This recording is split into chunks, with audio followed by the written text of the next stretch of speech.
పునరుత్థానుడనా యేసయ్యా, పునరుత్థానుడనా యేసయ్యా, మరణము గెలిచి బ్రతికించితివి నన్ను, మరణము గెలిచి బ్రతికించితివి నన్ను, స్తుతి పాడుచు నిన్ను ఘనపరచుచు ఆరాధించెదనిలో జీవించుచు, స్తుతి పాడుచు నిన్ను ఘనపరచుచు ఆరాధించెదనిలో జీవించుచు.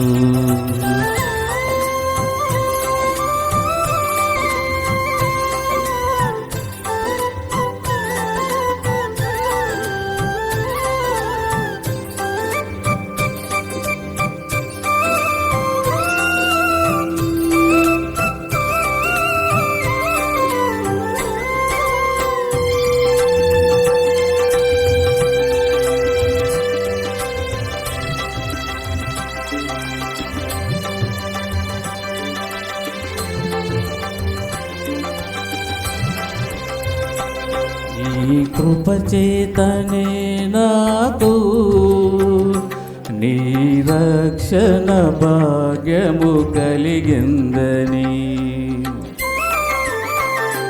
నీ కృపచేతనే నాకు నీ రక్షణ భాగ్యము కలిగిందని పాడనా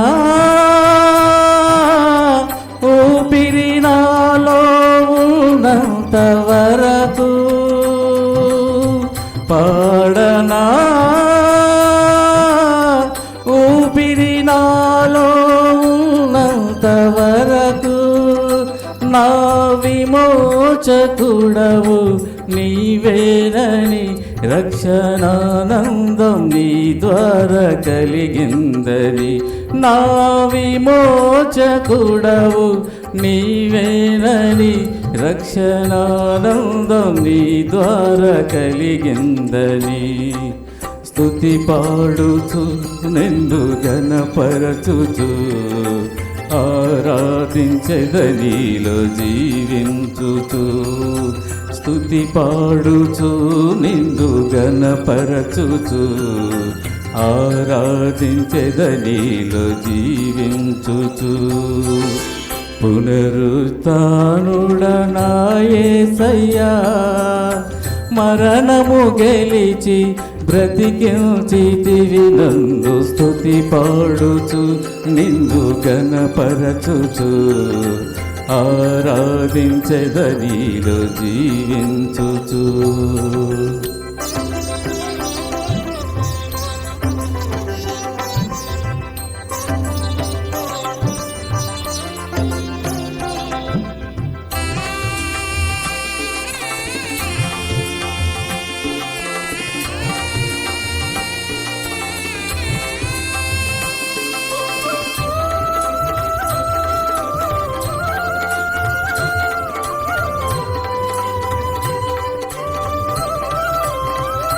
నీ ముందన్నాడు వెళ్ళని తెలియని మార్గము నాకు ఎదురాయనే,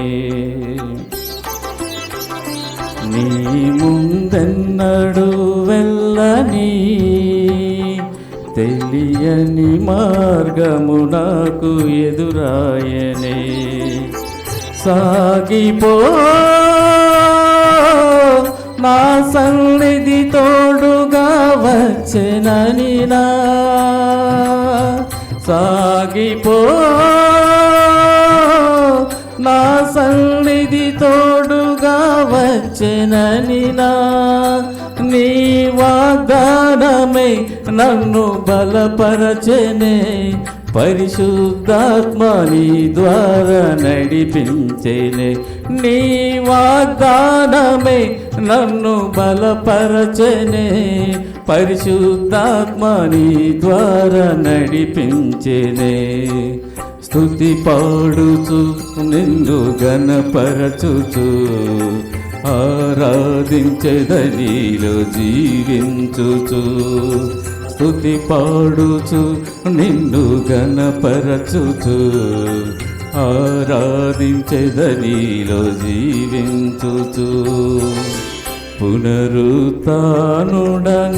యేసయ్యా మరణము గెలిచి బ్రతికించితివి నన్ను స్తుతి పాడుచు నిన్ను గణపరచుచు ఆరాధించెదనీలో జీవించుచు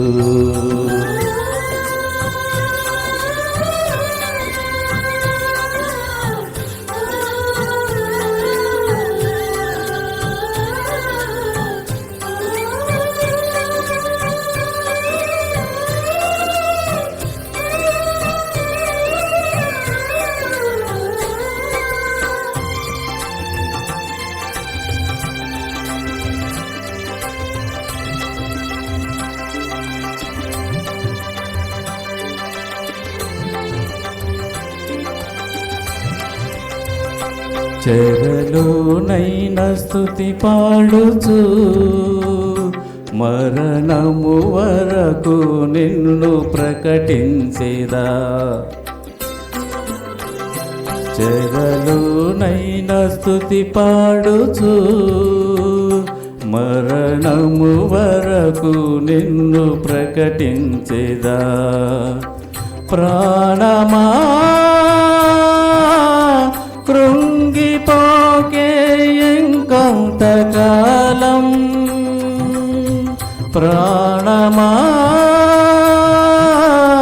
కృంగిపోకే ఇంకొంతకాలం యేసు మేఘాలపై త్వరగా రానుండగా నిరీక్షణ కోల్పోకు నా ప్రాణమా యేసు మేఘాలపై త్వరగా రానుండగా నిరీక్షణ కోల్పోకు నా ప్రాణమా స్తుతి పాడుచు నిన్ను గణపరచుచు ఆరాధించెదనీలో జీవించుచు స్తుతి పాడుచు నిన్ను గణపరచుచు ఆరాధించెదనీలో జీవించుచు పునరుత్థానుడనా యేసయ్యా పునరుత్థానుడనా యేసయ్యా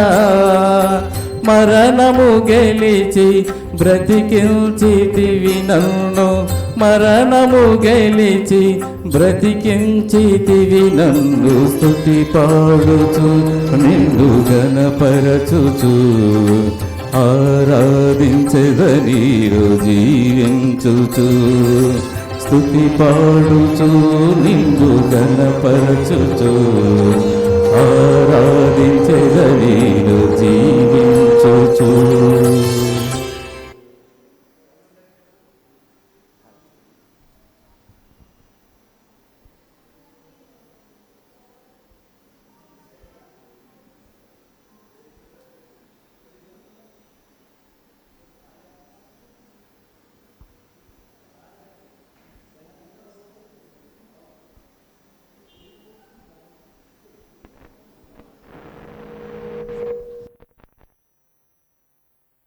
అమ్మ ఎవరైనా పాట పాడదలుచుకున్న వారు ఉంటే వచ్చి పాడాల్సిందిగా కోరుతున్నాం.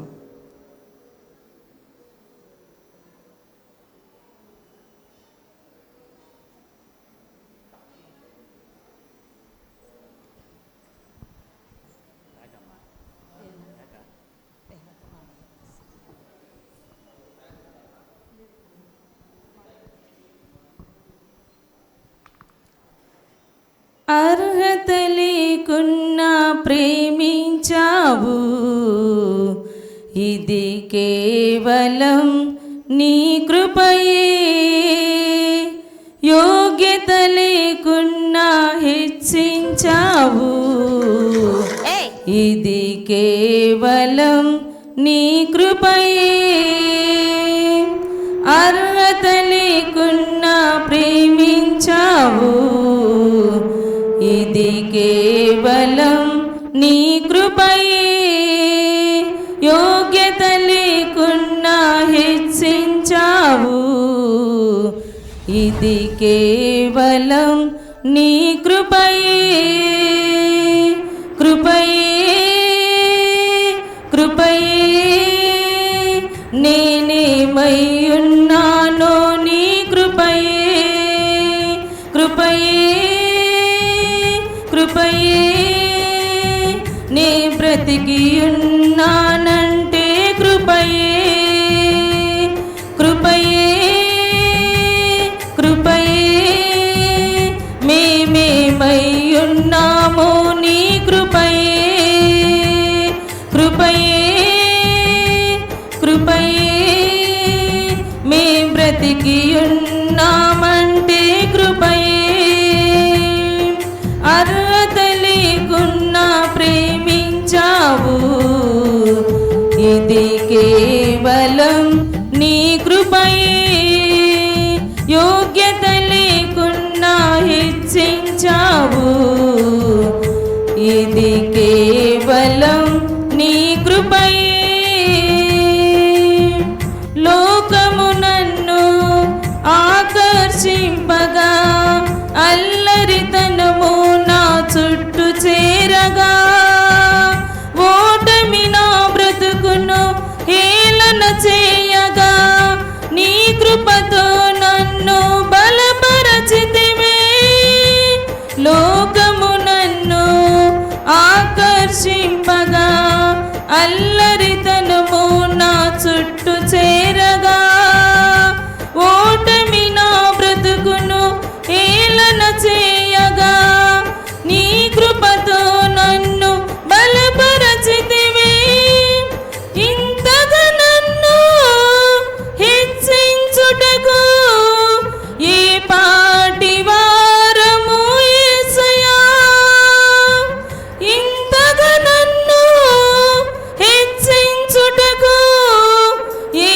పాటి వారము యేసయ్యా నీ కృపకు ఎల్లప్పుడు కృతజ్ఞుడము నీ కృపకు ఎల్లప్పుడు కృతజ్ఞులము కృపయే కృపయే మేమేమై ఉన్నామో నీ కృపయే కృపయే కృపయే మేం బ్రతికి ఉన్నామంటే కృపయే కృపయే కృపయే మేమేమై ఉన్నామో నీ కృపయే కృపయే కృపయే మేం బ్రతికి ఉన్నామంటే కృపయే అర్హత లేకున్నా ప్రేమించావు ఇది కేవలం నీ కృపయే యోగ్యత లేకున్నా హెచ్చించావు ఇది కేవలం నీ కృపయే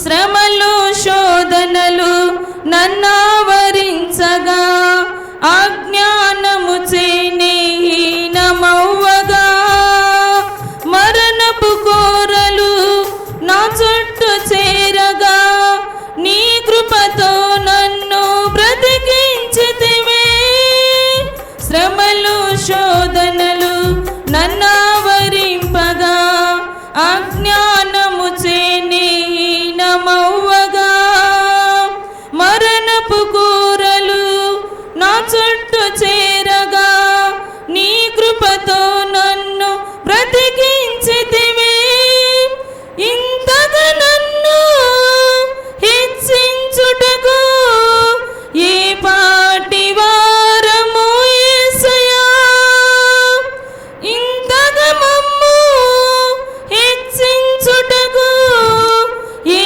పాటి వారము యేసయ్యా నీ కృపకు ఎల్లప్పుడు కృతజ్ఞులము నీ కృపకు ఎల్లప్పుడు కృతజ్ఞులము కృపయే కృపయే మేమేమై ఉన్నామో నీ కృపయే కృపయే కృపయే బ్రతికి ఉన్నామంటే కృపయే కృపయే కృపయే మేమేమై ఉన్నామో నీ కృపయే కృపయే కృపయే మీ బ్రతికి ఉన్నామంటే కృపయే అర్హత లేకున్నా ప్రేమించావు ఇది కేవలం నీ కృపయే యోగ్యత లేకున్నా హెచ్చించావు ఇది కేవలం నీ కృపయే కృపయే కృపయే మేమేమై ఉన్నామో నీ కృపయే కృపయే కృపయే మే బ్రతికి ఉన్నామంటే కృపయే.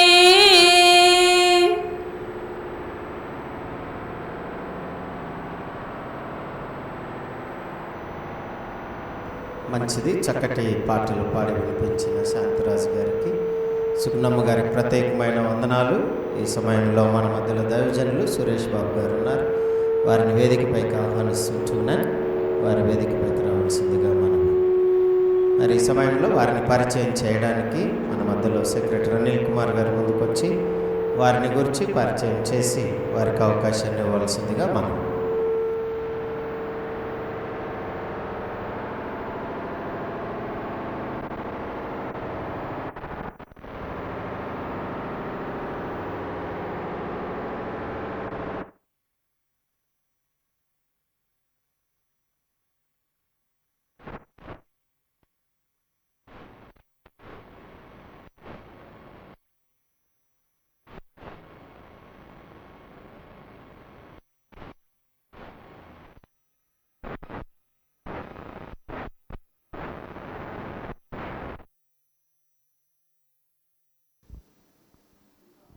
హలో,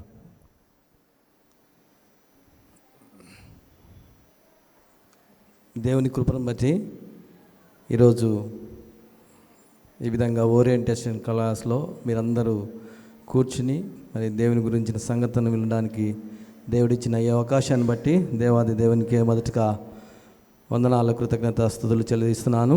మరి అన్నగారిని పరిచయం చేయాలని మరి నేను మీ ముందు ఆశపడుతున్నాను. నాకు అన్నగారు ఒక 2 సంవత్సరాల క్రితం నుంచి తెలుసు. తను అంటే ముఖ పరిచయం లేదు కానీ చూసుకునలేదు. ఫస్ట్ టైం మేము ఇద్దరం ఇట్లా చూసుకున్నాము. అయితే ఫేస్బుక్ ద్వారా అన్నని ఎప్పుడు ఫాలో అవుతుంటాను. మరి అన్న చక్కగా మరి రచనలు రాస్తాడు, మ్యాగజైన్స్ తను ఎడిటర్గా ఉన్నాడు కొన్ని మ్యాగజైన్స్కి. తర్వాత తన మరి రచనలు ఎట్లా ఉంటాయంటే మనసుకు చాలా నెమ్మదిని కలిగిస్తాయి, చాలా చాలా ప్రోత్సాహాన్ని కలిగిస్తాయి. చాలాసార్లు నేను ఆయన రాసిన లేకపోతే రచనలు కానీ లేకపోతే పోస్టింగ్స్ కానీ సో చాలా నన్ను ఇన్స్పైర్ చేశాయి అన్నమాట. సో ఈ విధంగా తనని ఫాలో అవుతున్నప్పుడు ఆయన గురించి చాలా విషయాలు తెలుసుకున్న తర్వాత మన సంఘానికి ఆయన్ని ఇంట్రడ్యూస్ చేస్తే బాగుంటుందనే ఒక తలంపు అనిపించింది. ఆ విధంగానే కమిటీ మీటింగ్లో పాల్గొన్నప్పుడు మరి అన్ని కమిటీలు కొత్తగా ఫామ్ అయిన తర్వాత అందరికీ ఒక ఓరియంటేషన్ క్లాసెస్ పెడితే బాగుంటుందని ఒక తలంపుతో మరి అన్నను సంప్రదించినప్పుడు అన్న మరి అదే ఫీల్డ్లో ఉంటున్నాడు. తను చర్చిని మరి ఎక్విప్మెంట్స్ కోసం అంటే ఏ విధంగా సంఘాన్ని లీడర్షిప్లోకి తీసుకెళ్ళాలి, ఎలాంటి ఆలోచనస్ ఎయిమ్స్ కలిగి ఉండాలి, ఇవే తను టీచింగ్స్లో ఉన్నాడు కనుక అది సంఘానికి ఎంతో ఉపయోగపడుతుందని మేము తలంచి మరి అన్నని సంప్రదించినప్పుడు అన్న ఒప్పుకున్నాడు. అందుని బట్టి అన్నకు వందనాలు తెలుపుతున్నాను. ప్రాముఖ్యంగా అన్న గురించి చాలా చెప్పాలి కానీ టైం మనం తీసుకోకూడదు, అన్న ఎక్కువ తీసుకోవాలి కనుక చిన్నగా రెండు లేదా మూడు కొద్దిగా ఏమంటారు దాన్ని మెసేజ్ అంటే షార్ట్ మెసేజే అన్న గురించి చెప్తానని. అన్న పేరు మరి పూర్తిగా సురేష్ బాబు గురిందపల్లి. అన్న 19 తను 13 ఏళ్ళ వయసులోనే దేవుణ్ణి అంగీకరించాడు UESI ద్వారా.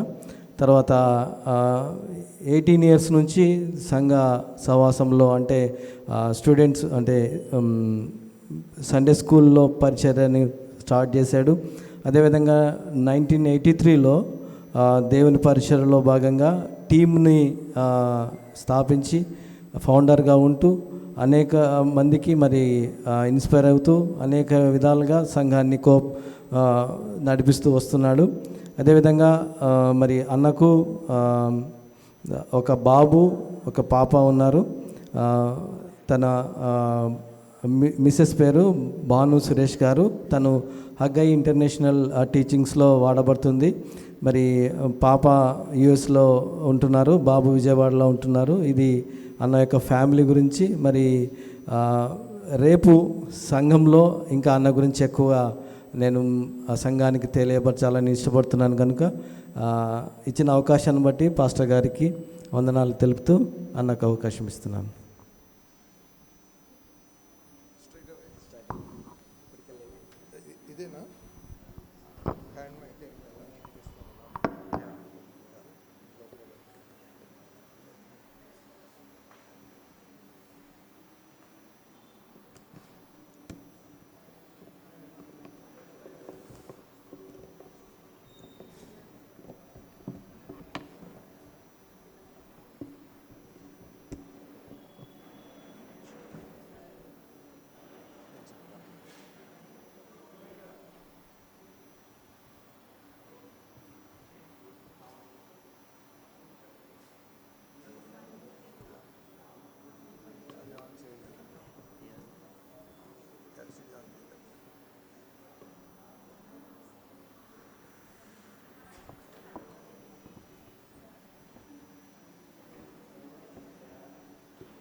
Thank you.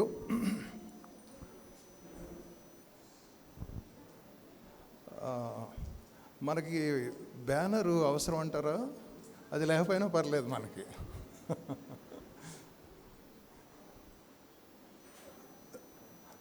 రైట్.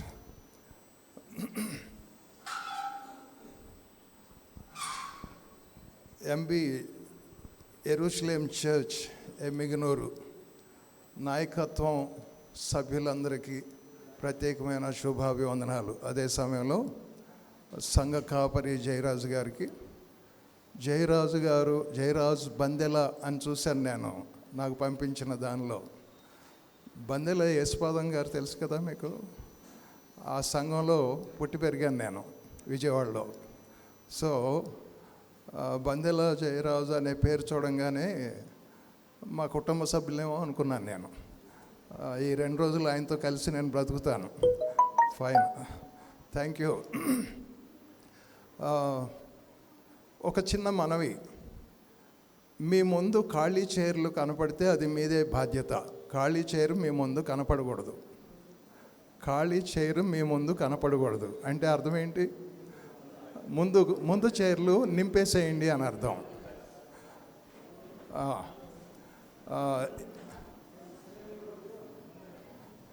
ఎల్ఎల్బి అని ఒక డిగ్రీ ఉంది, మీకు తెలుసు కదా, ఎల్ఎల్బి అంటారు. రాత్రి నన్ను హిజ్కియా గారు రిసీవ్ చేసుకున్నారు. 11:30 వరకు నాతోనే ఉన్నారు ఆయన. ఆ ఏజ్లో కూడా చాలా ఓపిక్గా నన్ను రిసీవ్ చేసుకుని ఉన్నారా? ఈరోజు రాలేదా? ఓకే. ఆయనకి ప్రత్యేకమైన వందనాలు చెప్పాలి. లాస్ట్ నైట్ చాలా ఓపిక్గా నన్ను తీసుకొచ్చి రూమ్లో సెట్ చేసి ఆయన వెళ్ళారు. ఆయనకి నా వందనాలు చెప్పండి. ఎల్ఎల్బి అనే ఎందుకన్నానంటే దాని టైటిల్ మన క్రిస్టియన్ సర్కిల్లో సంఘాల్లో లార్డ్స్ ఆఫ్ లాస్ట్ బెంచెస్ అని అంటారు. అంటే ఆఖరి బెంచీలు, ఆఖరి కుర్చీలకి వాళ్ళు ప్రభువులు. వాళ్ళంటే నాకు చాలా ప్రేమ. ఎక్కువ కాన్సన్ట్రేషన్ వాళ్ళ మీద పెట్టాల్సి వస్తుంది. అంచేత అయ్యా నువ్వు ఓకే కదా చివరిలో కూర్చున్నావు ఒక దాని గురించా, ఇలా హ్యాండ్లెస్ మైక్ లేకపోతే నా చేతులు కాళ్ళు కట్టేసినట్టు ఉంటుంది, అదొక రీజను. రెండోది ఏంటంటే అలా వీడియో తీస్తున్నారనుకోండి, నేను ఫ్రీగా మాట్లాడలేను. నా నోరును కూడా కట్టేసినట్టే. కొన్ని సీక్రెట్స్ చెప్పాలనుకోండి, మైండ్ వచ్చిందనుకోండి చెప్పలేను, ఎందుకంటే రికార్డ్ చేసేస్తున్నారు కదా. ఎవరెవరి గురించి మాట్లాడాను అనుకోండి, అది రికార్డ్ అయిపోతే అయ్యగారు అంతేనా ఊరికే సరదాగా మాట్లాడుతున్నాను, ఏమనుకోకండి. అయితే ఇది లేని వాళ్ళు ఎవరైనా ఉంటే చేయి చూపించండి ఒకసారి. ఇది లేని వాళ్ళు ఎవరైనా ఉన్నారా? అమ్మాయ మీరు ధన్యులు. ఇది ఉంటే తప్పలేదు, దీన్ని చక్కగా ఉపయోగించుకుందాం. అయితే నా రిక్వెస్ట్ ఏంటంటే అందరూ సైలెంట్ మోడ్లో పెట్టండి, ఖచ్చితంగా సైలెంట్ మోడ్లో పెట్టండి. నేను సంఘానికి వెళ్ళానంటే రోడ్డు మీద లోపలికి వెళ్ళకముందే సైలెంట్లో పెడతాను. ఒకసారి మీటింగ్లోకి ఎంటర్ అయ్యానంటే దీనివైపు నేను ప్రత్యేకంగా చూడను. బ్రేక్ టైంలో అయితే చెక్ చేసుకుంటాను ఏమైనా ఇమ్మీడియట్ మెసేజెస్ ఉన్నాయా అని. So only break time, lunch time, break time మాత్రమే మీరు ఓపెన్ చేయాలి. If you want to use these Android phones, ఏదైనా ఒక స్లైడ్ మీకు చూపించినప్పుడు ఇది నాకు ఉపయోగం అని అనుకున్నప్పుడు ఆ షార్ట్స్ తీసుకోండి. కెమెరా ఉంటుంది కాబట్టి వాటిని తీసుకోండి. ఒకవేళ ఈ కంటెంట్ కావాలంటే పీడిఎఫ్ అడిగిన వాళ్ళకి మాత్రమే ఇస్తాను, అందరికీ ఇవ్వను. పని కట్టుకుని అడిగితే నేను తప్పకుండా ఇస్తాను. దాని గురించి కూడా ముందుగానే ఈ మాట చెప్పాలి. ఓరియంటేషన్ అనే పదం చాలా సీరియస్ పదమే. అది మరి సంఘ కాపరితో కలిసి అందరూ నిర్ణయం తీసిన ఒక చక్కని కార్యక్రమం ఏమో అనుకుంటున్నాను నేను. ఇలాంటి ఓరియంటేషన్లు చాలా ఆర్గనైజేషన్స్కి తర్వాత చర్చెస్కి ఇవ్వటం అనేది సహజంగా చాలా కాలంగా చేస్తున్నా నేను. తర్వాత ఇంకో మాట, అనిల్ని నేను ఈవేళ చూడటం, ఈవేళ మార్నింగే చూశాను. తను ఎవరో నాకు తెలీదు. ఈవేళ ఉదయం కొంచెం చిన్నపాటి ఇంటర్వ్యూ లాగా అయింది. ఆయన నన్ను ఇంటర్వ్యూ చేశాడో నేను ఆయన్ని చేశాను అనేది నాకు ఇంకా అర్థం కాలేదు. రేపటికి మాత్రం నాకు కొంచెం అర్థం అవ్వచ్చు.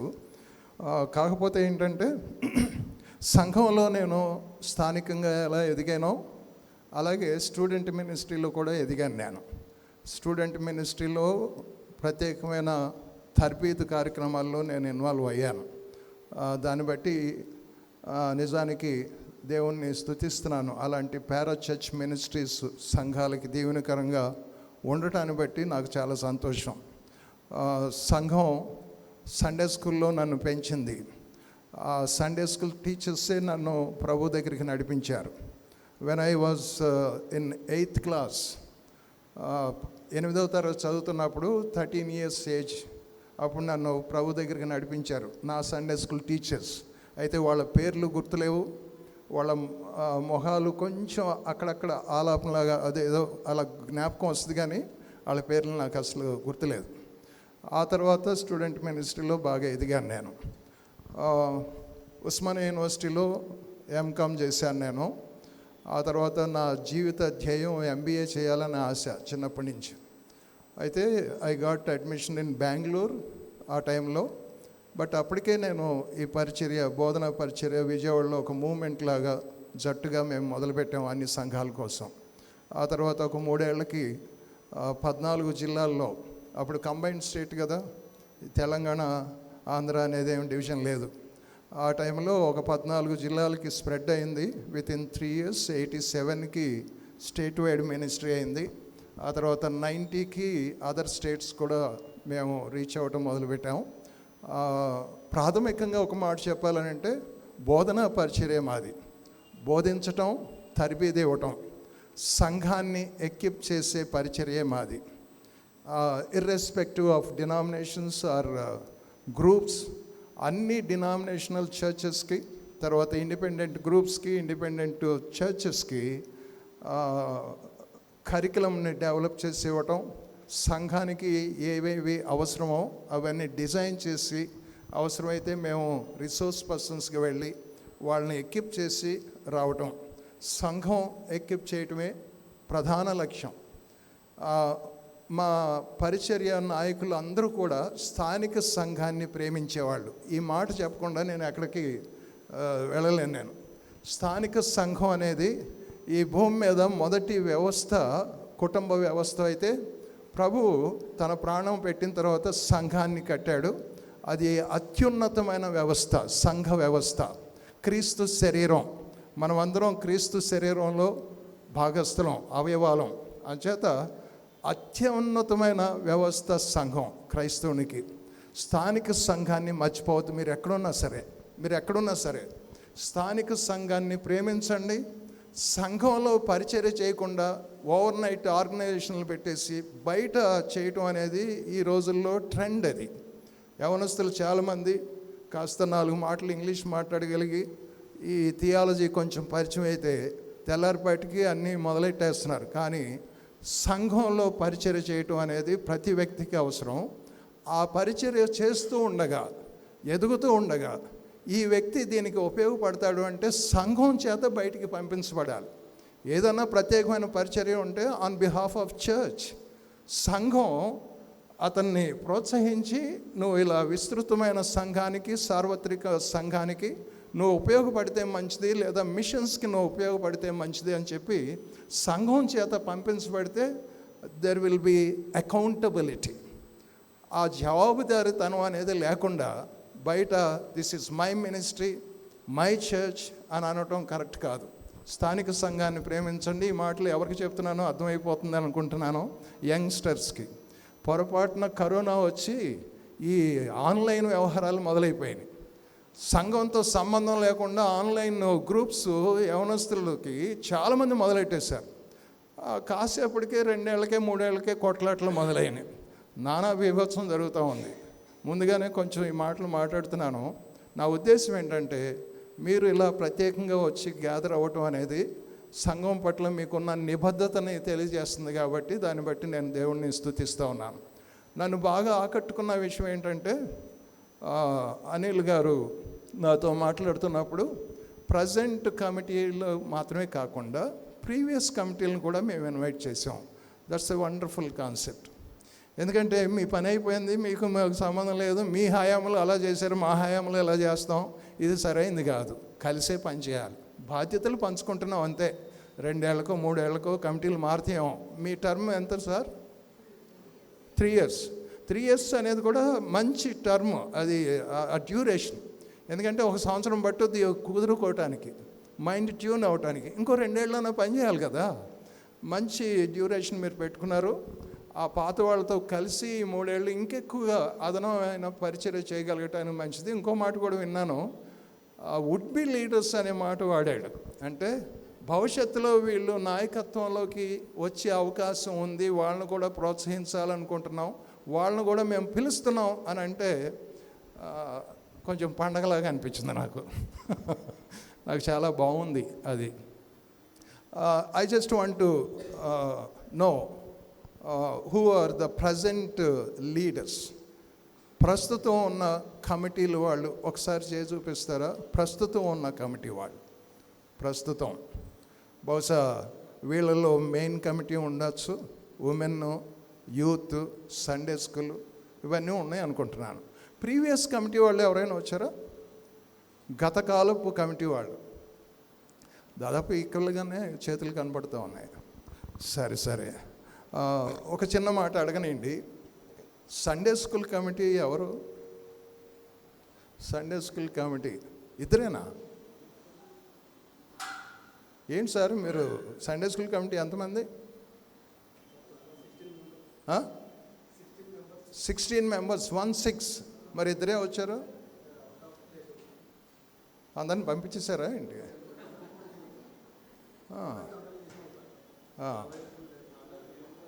సెలవులు కదా అందుకని వెళ్ళారా, లేకపోతే వీవీఎస్లో అక్కడక్కడ కండక్ట్ చేయడానికి వెళ్ళిపోయారా? రైట్. ఎందుకు సండే స్కూల్ అని అంటున్నానంటే, సండే స్కూల్ అనేది కొంచెం ఒక ప్రత్యేకమైన పరిచర్య విత్ ఇన్ ద చర్చ్. దాని గురించి కూడా టైం ఉంటే నేను 4 మాటలు చెప్తాను. ఆ మూమెంట్ నుంచే నేను ఇలా తయారయ్యాను, నన్ను నేను తయారు చేసుకోవటానికి కూడా ఉపయోగపడింది. మీరేమనుకున్నంటే ఇంకొక మాట కూడా అడుగుతాను. మెన్స్కి కమిటీ ఉందా? పురుషులకి కమిటీ ఉందా? అక్కర్లేదా? అయ్యగారు, మెన్స్ కమిటీ గురించి ఆలోచించండి. ఇప్పుడు సంఘాన్ని నడిపించాలంటే మెయిన్ కమిటీ ఉంటే చాలు అని అంటే దట్స్ ఓకే, కాదంటానికి వీల్లేదు. ఉమెన్ కొరకు ప్రత్యేకమైన కమిటీలు వారంలో ఒకరోజన్నా ఉమెన్ మీటింగ్స్ జరుగుతాయి, కానీ మెన్ మీటింగ్స్ కూడా జరగాలి కదా. They should lead their family and the church కదా.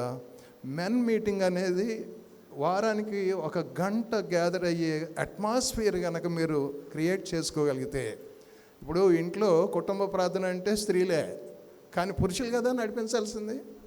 వీళ్ళకి టైం లేదని అంటే కుదరదు, టైం ఉండాలి. 24 అవర్స్లో 1 గంట కావాలి కదా. అంచేత నా సిన్సియర్ అడ్వైజ్ ఏంటంటే, ఈ మాటలు చెప్తుంటే ఇటువైపు వాళ్ళకి చాలా ప్లెజెంట్గా హాయిగా ఉంది, అవును కదా వాళ్ళకి కూడా అవసరమే కదా అని వీళ్ళైతే అనుకుంటున్నారు, కానీ వీళ్ళ సంగతి నాకు తెలియదు. ఎనీవే, మెన్స్కి కూడా ఒక బోర్డు ఉండాలి. They have to plan certain programs only for mens. నేను చాలా కాలం క్రితం పురుషులకి మాత్రమే ఒక అడ్వాన్స్డ్ ట్రైనింగ్ ప్రోగ్రాం డిజైన్ చేశాను. అంటే 2 రకాలు ఉన్నాయనుకోండి. అమాగో అని చెప్పి a man after God's heart అని అంటారు కదా, తెలుసు కదా మీకు. అపొస్తలుల కార్య గ్రంథం 13వ అధ్యాయంలో ఆయన నా హృదయానుసారుడు, దావీదు గురించిన మాటలు. ఆ ఒక్క వచనాన్ని బేస్ చేసుకుని 8 సబ్జెక్ట్స్ డెవలప్ చేసి ఆ ప్రోగ్రాం ఇవ్వటం మొదలుపెట్టాము మేము, పురుషులను ఎక్విప్ చేయటం కోసం. హృదయానుసారుడు, దేవుని హృదయానుసారుడైన పురుషుడు, ఇది అవసరమే. భవిష్యత్తులో వీలైతే అలాంటివి కూడా ఏర్పాటు చేసుకోవటానికి ప్రయత్నం చేయండి. ఫైన్.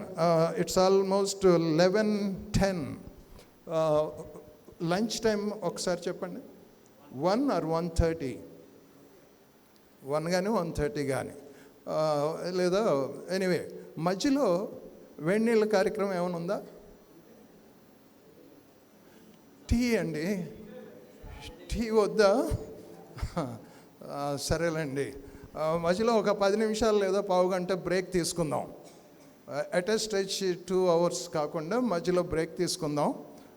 టీ ఉన్నా లేకపోయినా మధ్యాహ్నం బహుశా బ్రేక్ ఉంటుందని అనుకుంటున్నాను నేను.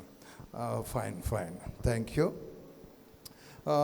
Let me start some serious topics. Leadership గురించి నేను కొన్ని విషయాలు ప్రాథమికంగా ప్రారంభంలో నేను ప్రస్తావన చేస్తాను. సాధ్యమైనంత వరకు నోట్బుక్స్ ఉంటే మెయింటైన్ చేసుకోండి, అవసరమైన నోట్ చేసుకోండి. ఇఫ్ నాట్, పోస్ట్ మోడర్న్ యుగం కాబట్టి మన అందరి మైండ్లు కంప్యూటర్ మైండ్లు, అలా తీసుకొని ఇలా ఎంటర్ అనగానే ఎంటర్ అయిపోతాయి ఆ లాంగ్వేజ్, కంప్యూటర్ లాంగ్వేజ్లో. ఫైన్.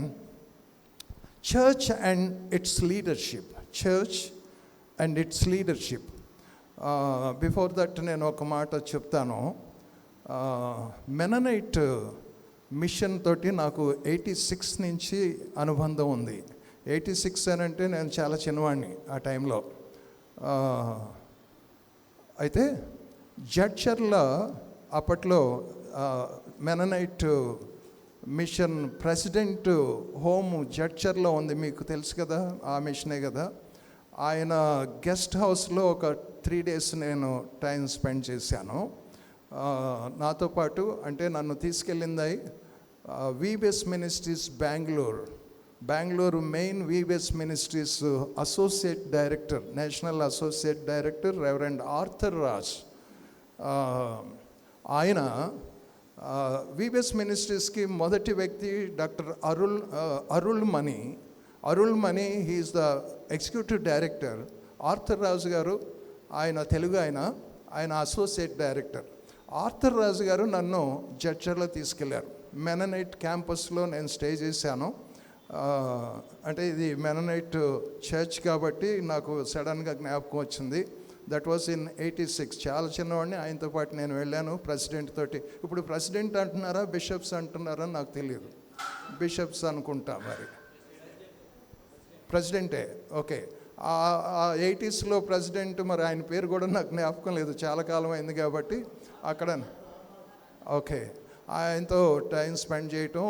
అప్పుడు వీవెస్ ట్రైనింగ్ ఒకటి ఏర్పాటు చేశారు, దానిలో నేను కూడా ఇన్వాల్వ్ అయ్యాను.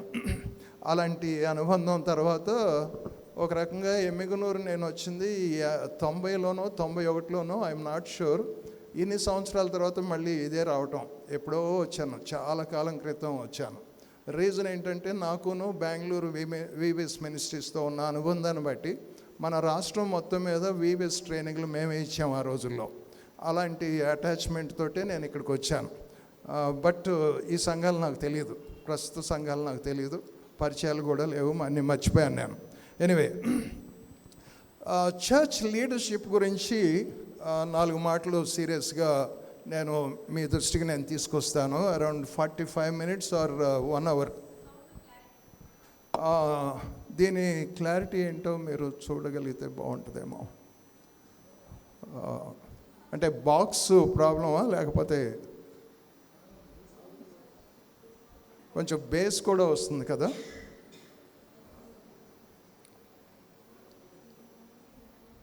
చెక్. I'm not sure. వెనకాల ఉన్నవాళ్ళు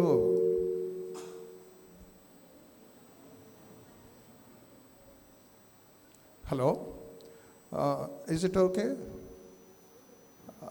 బహుశా రీసౌండ్ ఏమైనా ఇస్తుందో, ఐఎమ్ నాట్ షూర్. మరి రీసౌండ్ అయితే మరి వాయిస్ క్లారిటీ ఉండకపోవచ్చు.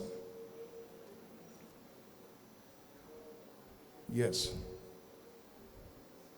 చెక్.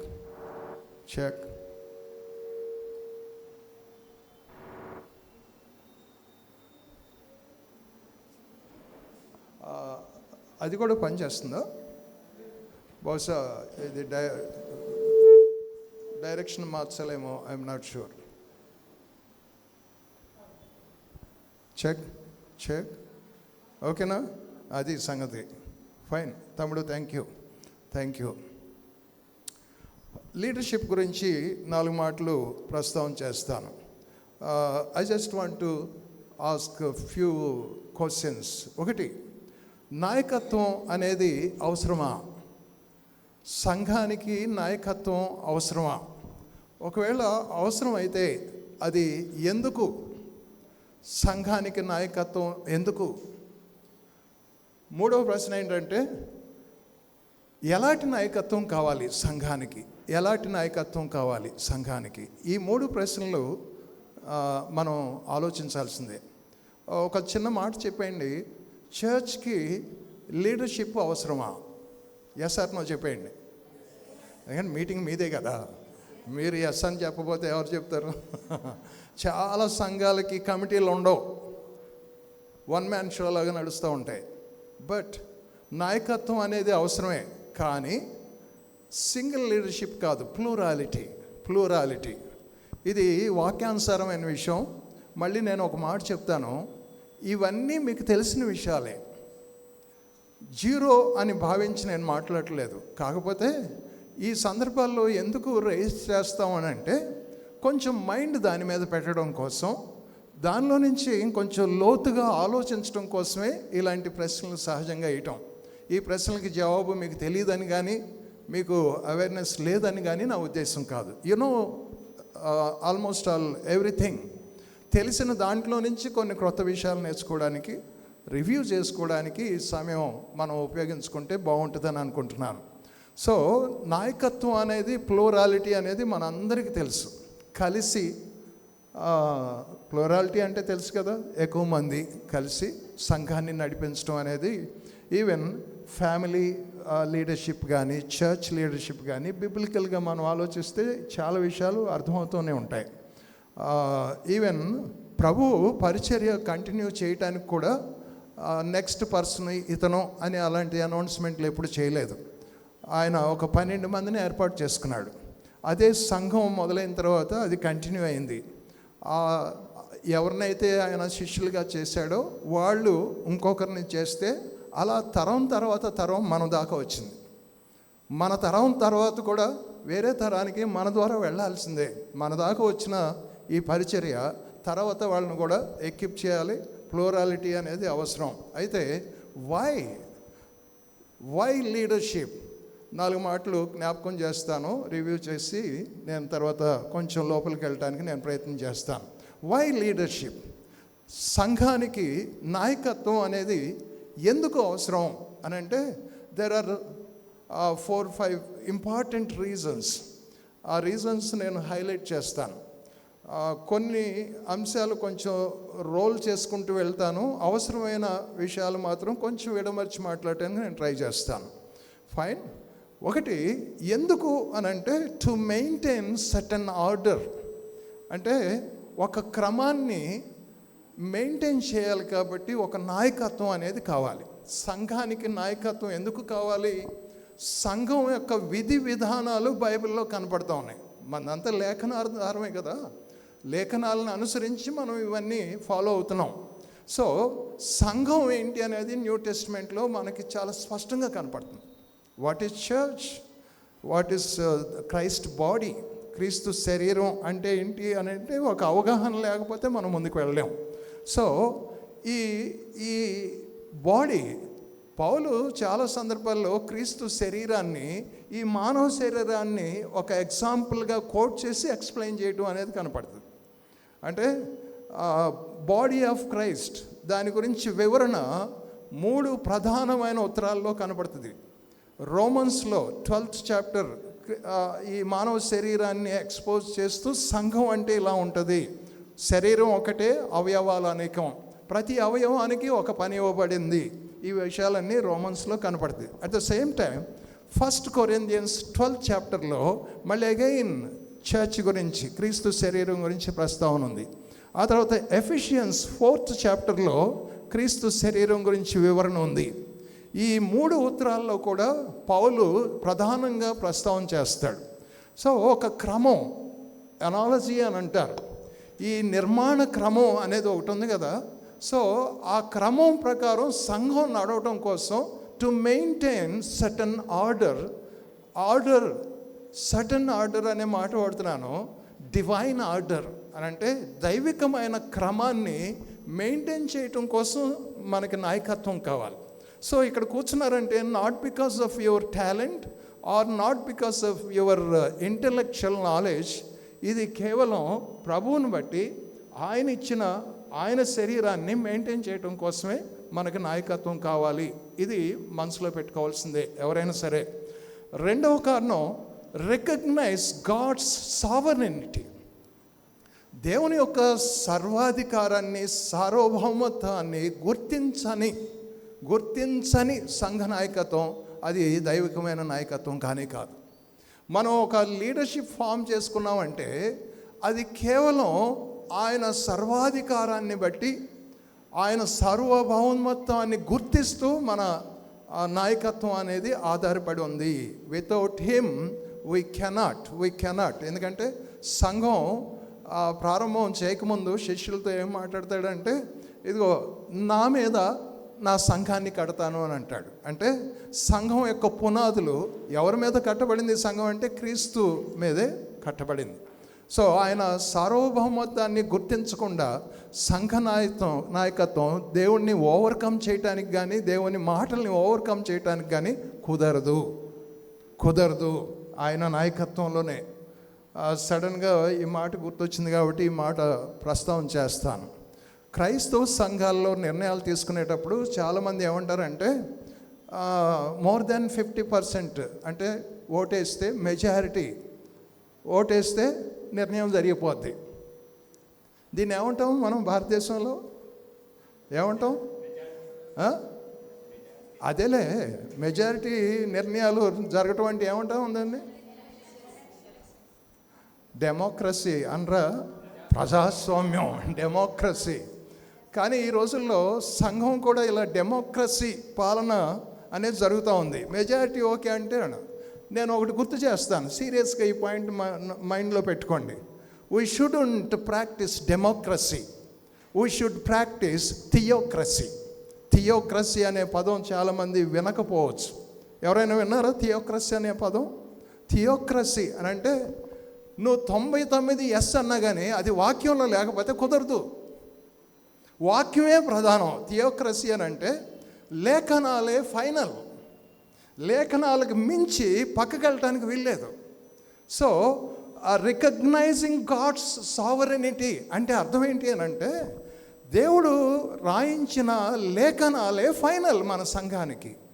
100 మంది ఉన్నారనుకోండి, 99 మంది ఎస్ అన్నారు కదా, ఓకే గో హెడ్ ఈ నిర్ణయం చేద్దాం అని అంటే అది వాక్యంలో లేదనుకోండి, వాక్యానికి విరుద్ధంగా ఉందనుకోండి, కుదరదు. ఎస్ చెప్పడానికి వేయలేదు.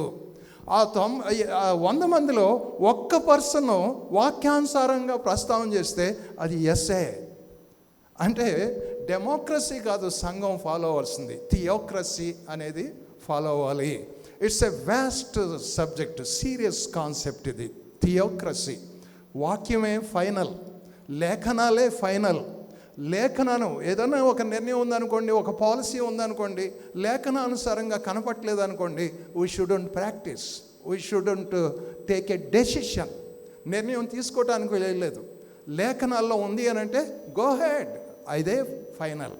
That is the God's sovereignty.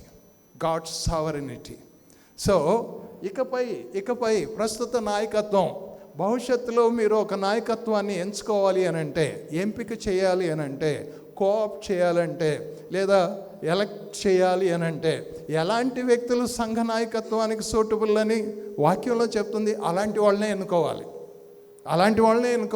అది థియోక్రసీ. అది fine.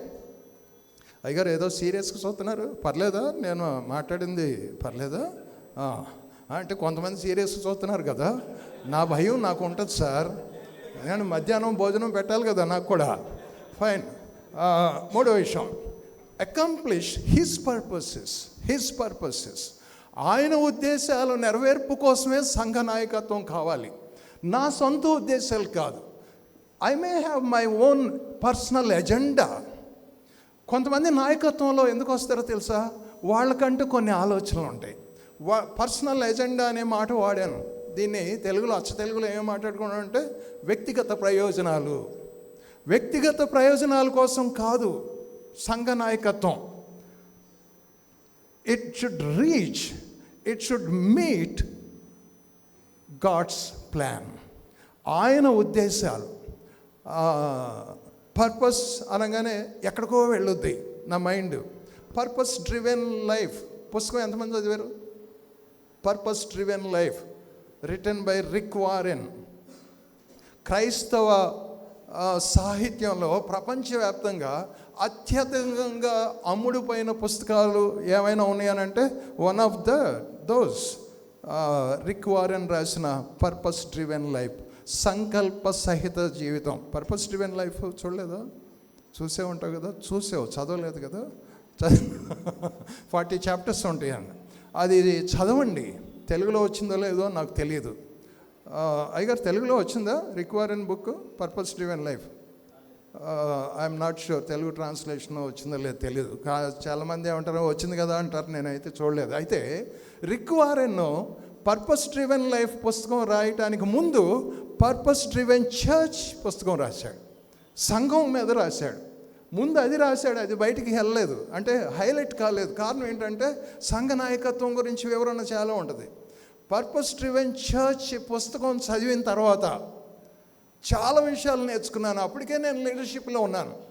But I went to his church. కాలిఫోర్నియాలో ఉంది ఆయన చర్చ్. డైరెక్ట్గా అలా వెళ్ళాను.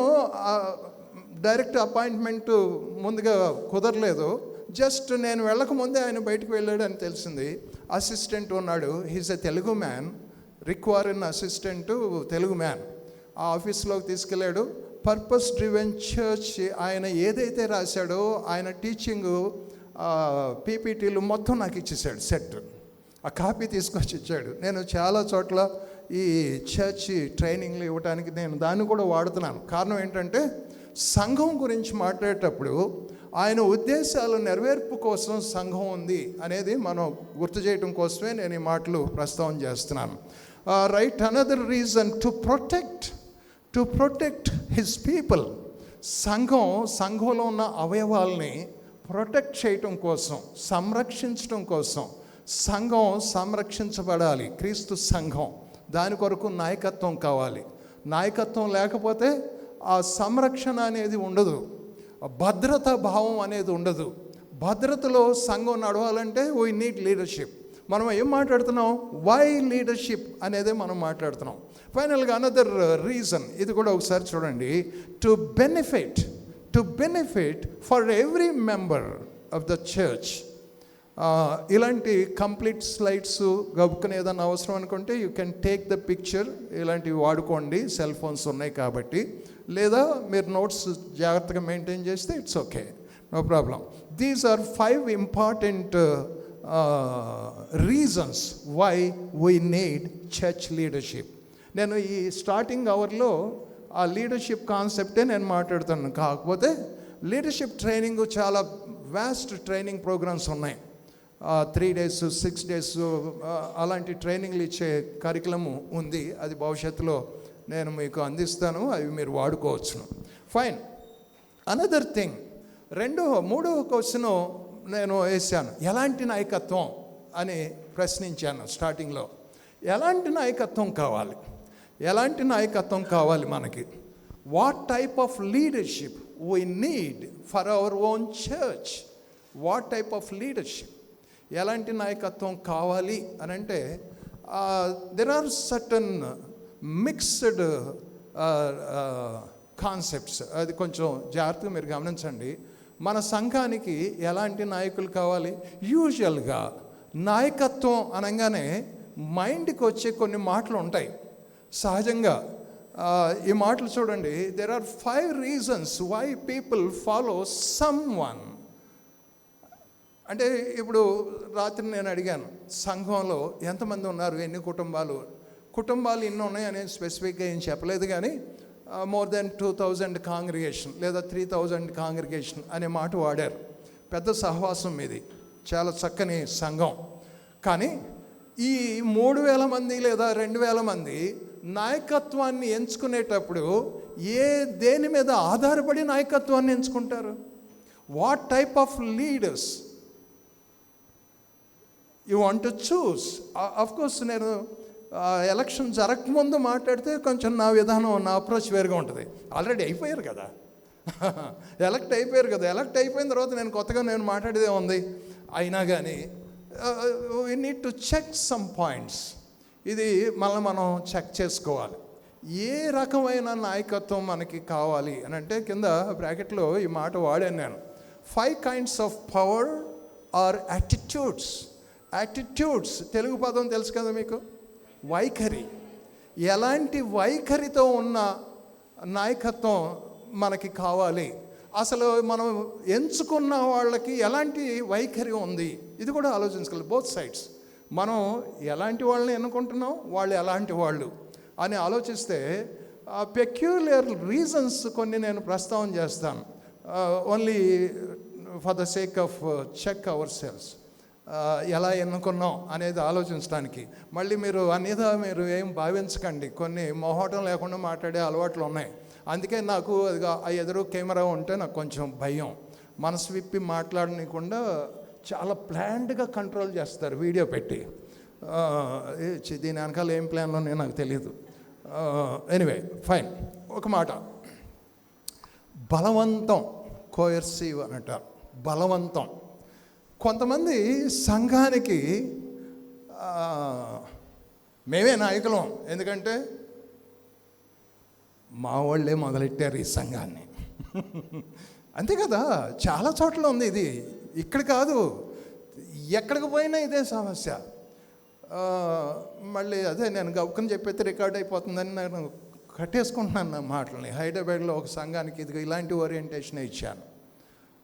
ఈ విషయాలు కొంచెం సీరియస్గానే మాట్లాడాను. అప్పుడు అప్రోచ్ కొంచెం సందర్భం వేరుగా ఉంది. మీటింగ్ అంతా అయిపోయింది. అది దట్స్ ఓన్లీ 2 సెషన్స్. మీరైతే ఫుల్ డే పెట్టుకున్నారు, వాళ్ళు 2 సెషన్సే పెట్టుకున్నారు. అయిపోయిన తర్వాత కొంతమంది నా దగ్గరికి వచ్చారు. అసలు ఎవరో చెప్పినట్టుగా మా పరిస్థితులన్నీ విడమర్చి మీకు ముందే ఫీడ్బ్యాక్ ఇచ్చినట్టుగా ఉన్నదన్నట్టు మాట్లాడేశారే అని అన్నాడు.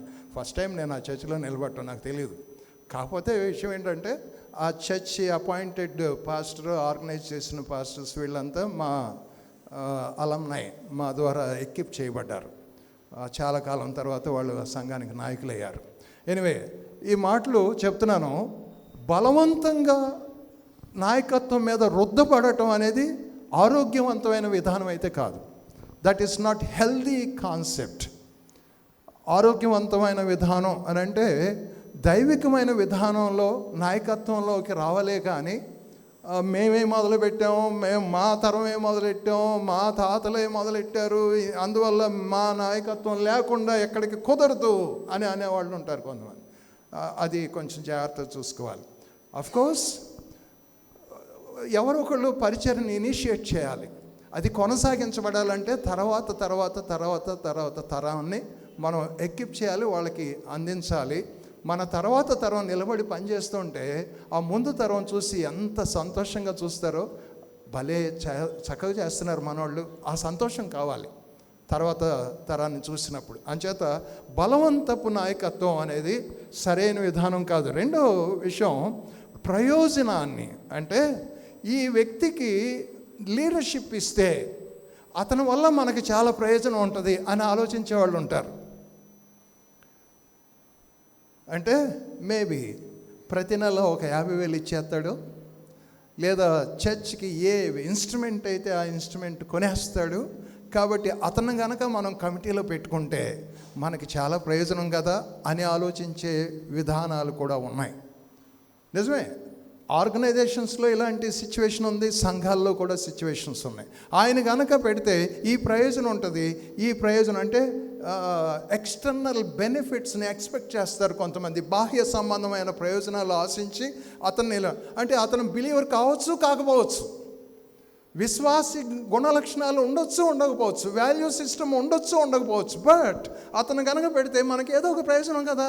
అతను విశ్వాస అయితే ఏంటి, పిశాచ్ అయితే ఏంటి, మనకేంటి, ఇలాంటి మాటలు ఉంటాయి. అందువల్ల we need to careful when elect some one as a leader of the church. ఎందుకంటే ఆయన శరీరం ఇది. ఆ వ్యక్తిగత ప్రయోజనాన్ని ఆశించి ఆ వ్యక్తి వల్ల మనకి ప్రయోజనం ఉంటుంది కాబట్టి, నేను I'm not talking about the spiritual benefit, అది దట్స్ ఓకే. కానీ ఈ వ్యక్తి ద్వారా ఎక్స్టర్నల్ బాహ్య సంబంధమైన ప్రయోజనాలు ఉంటాయి అని ఆలోచించడం అనేది సరైన విధానం కాదు అనేది మనం చెక్ చేసుకోవాలి. మూడవది, హోదా. కొంతమంది హైయెస్ట్ స్టేటస్లో ఉంటారు, వాళ్ళని మనం కమిటీలో పెట్టుకుంటే ఏదో ఒక ప్రయోజనం ఉంటుంది కదా అని ఆలోచించేది కూడా అది వాక్యానుసారమైన విధానం అయితే కాదు. ఏమీ లేకపోవచ్చు కానీ he may be very blessing to the local church. ఏమీ లేకపోయినా గొప్ప ఆదరణ కలిగించే స్వభావం ఉంటుంది కొంతమందికి. దెన్ ఈ మాట చూడండి, నైపుణ్యాలు. కొంతమందికి నైపుణ్యాలు ఉంటుంది. నేను ఈ మాటలు ఫోకస్ చేస్తున్నానంటే we need to check our self, is this because of these reasons or ఆ దైవికమైన దృక్కోణం, ఆ వైఖరి మనకు ఉందా లేదా అని ఆలోచించడం కోసం.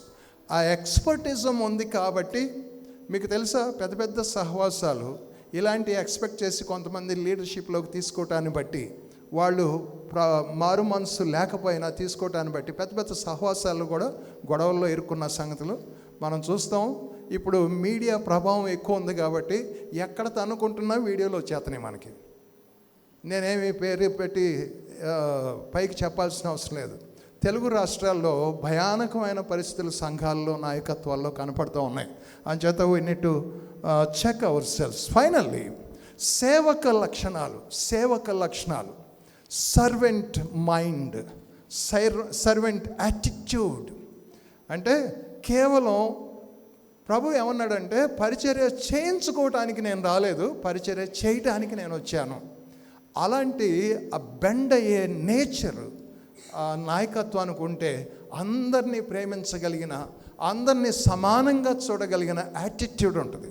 సో సేవక లక్షణాలతో కూడిన నాయకత్వం మన సంఘానికి అవసరం అనేది మనం బలంగా ఆశించాలి. అలాంటి నాయకత్వం మనకు కావాలి. దెన్ ఒక చిన్న మాట చెప్తాను. మీలో ఎంతమందికి జాన్ మ్యాక్స్వెల్ వండర్ఫుల్ రైటర్, ఆయన లీడర్షిప్ మీద చాలా అడ్వాన్స్డ్ బుక్ రాశాడు. తర్వాత మన ఇండియన్నే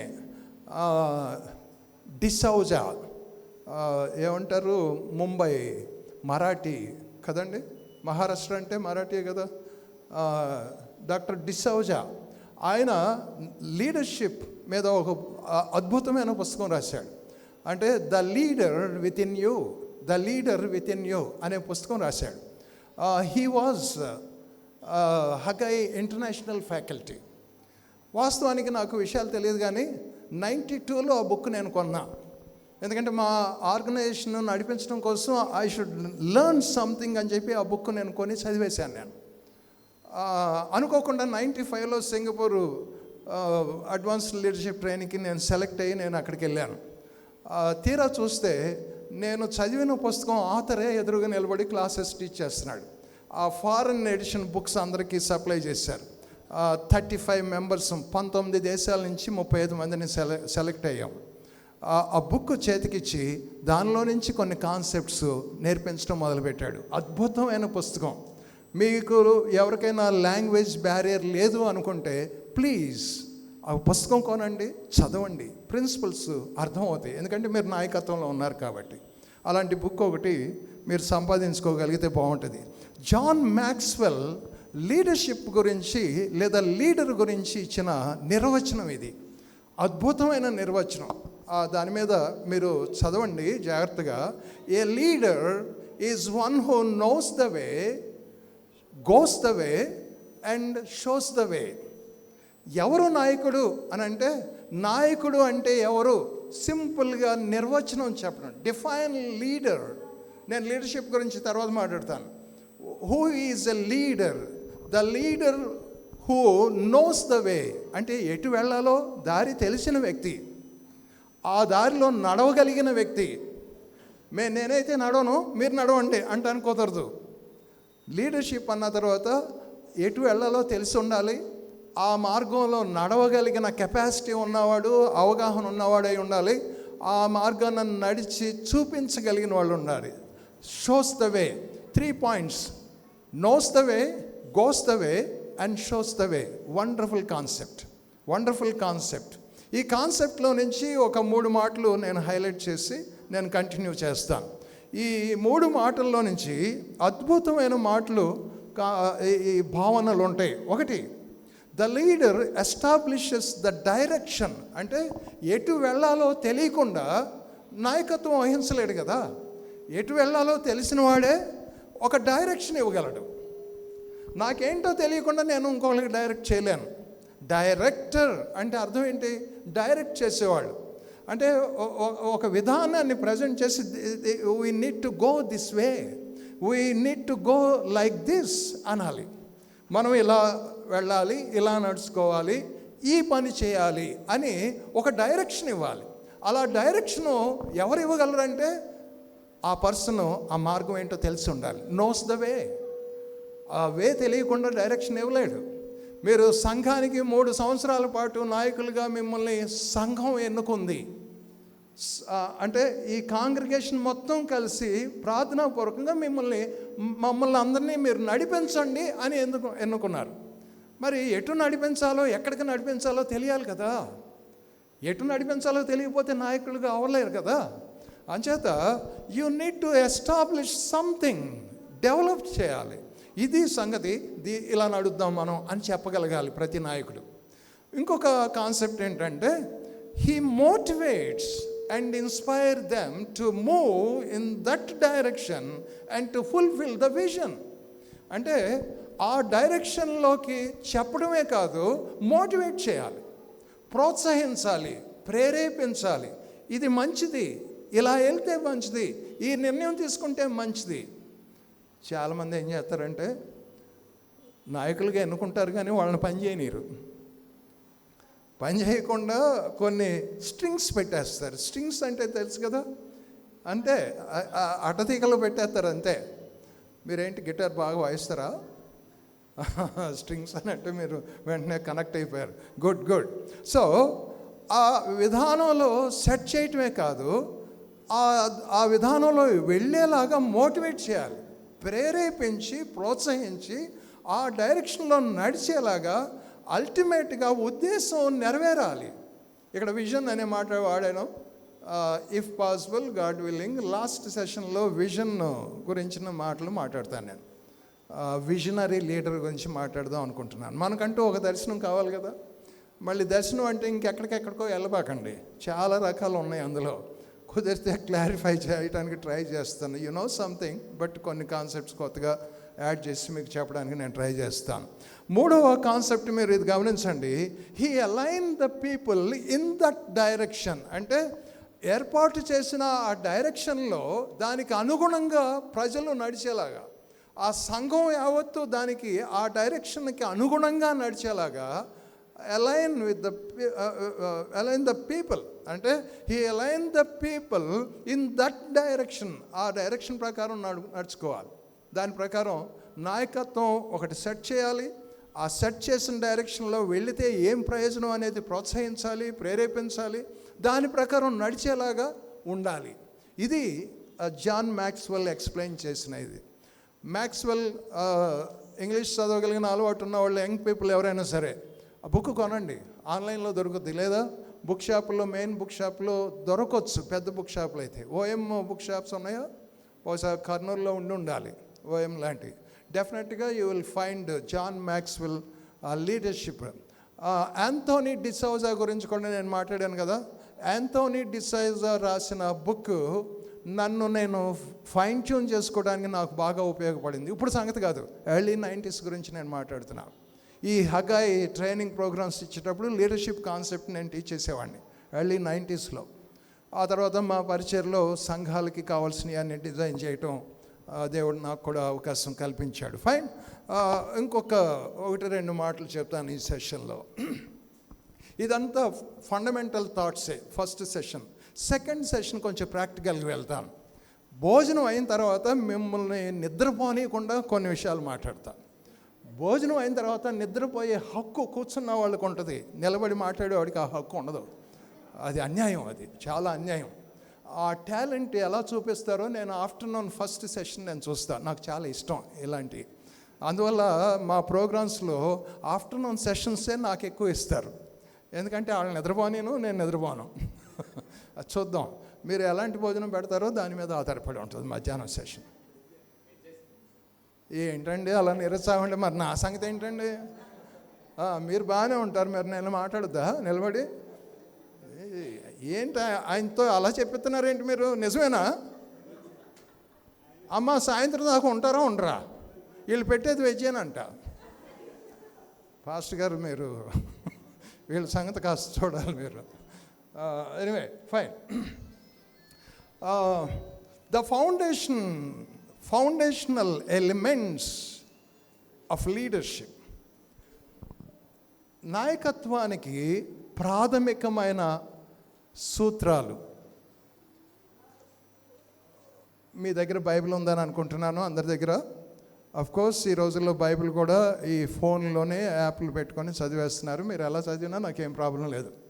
ఎవరైనా ఒకరు పైకి చాలా స్పష్టంగా అందరికీ వినపడేలాగా స్పష్టంగా ఒక వచన భాగాన్ని మీరు చదివి వినిపించాలని నా మనవి. తిమోతికి రాసిన మొదటి ఉత్తరం, మొదటి పత్రిక, మొదటి అధ్యాయము. తిమోతికి రాసిన మొదటి పత్రిక మొదటి అధ్యాయము 12 నుంచి 17 వచనం వరకు స్పష్టంగా ఎవరైనా ఒక నిమిషం గమనించండి. 1 తిమోతి 2 తిమోతి అంటూ ఉంటారు. 2 తిమోతిలు లేరు. మనం పలికే విధానాన్ని బట్టి మన పిల్లలు నేర్చుకుంటారు. తిమోతికి రాసిన మొదటి పత్రిక లేదా ఉత్తరం, తర్వాత యోహానులు 3 లేరు కదా, యోహాను రాసిన మొదటి పత్రిక అని మనం అంటున్నాం అనుకోండి. సండే స్కూల్ లేదా కిడ్స్ ఇంట్లో అదే నేర్చుకుంటారు. లేకపోతే వాళ్ళు కూడా 1, 2, 3 అని అంటారు. తిమోతికి రాసిన మొదటి పత్రిక మొదటి అధ్యాయము 12 నుంచి 17 వచనం వరకు స్పష్టంగా ఎవరైనా ఓపెన్ చేసి చదువుతారా ప్లీజ్?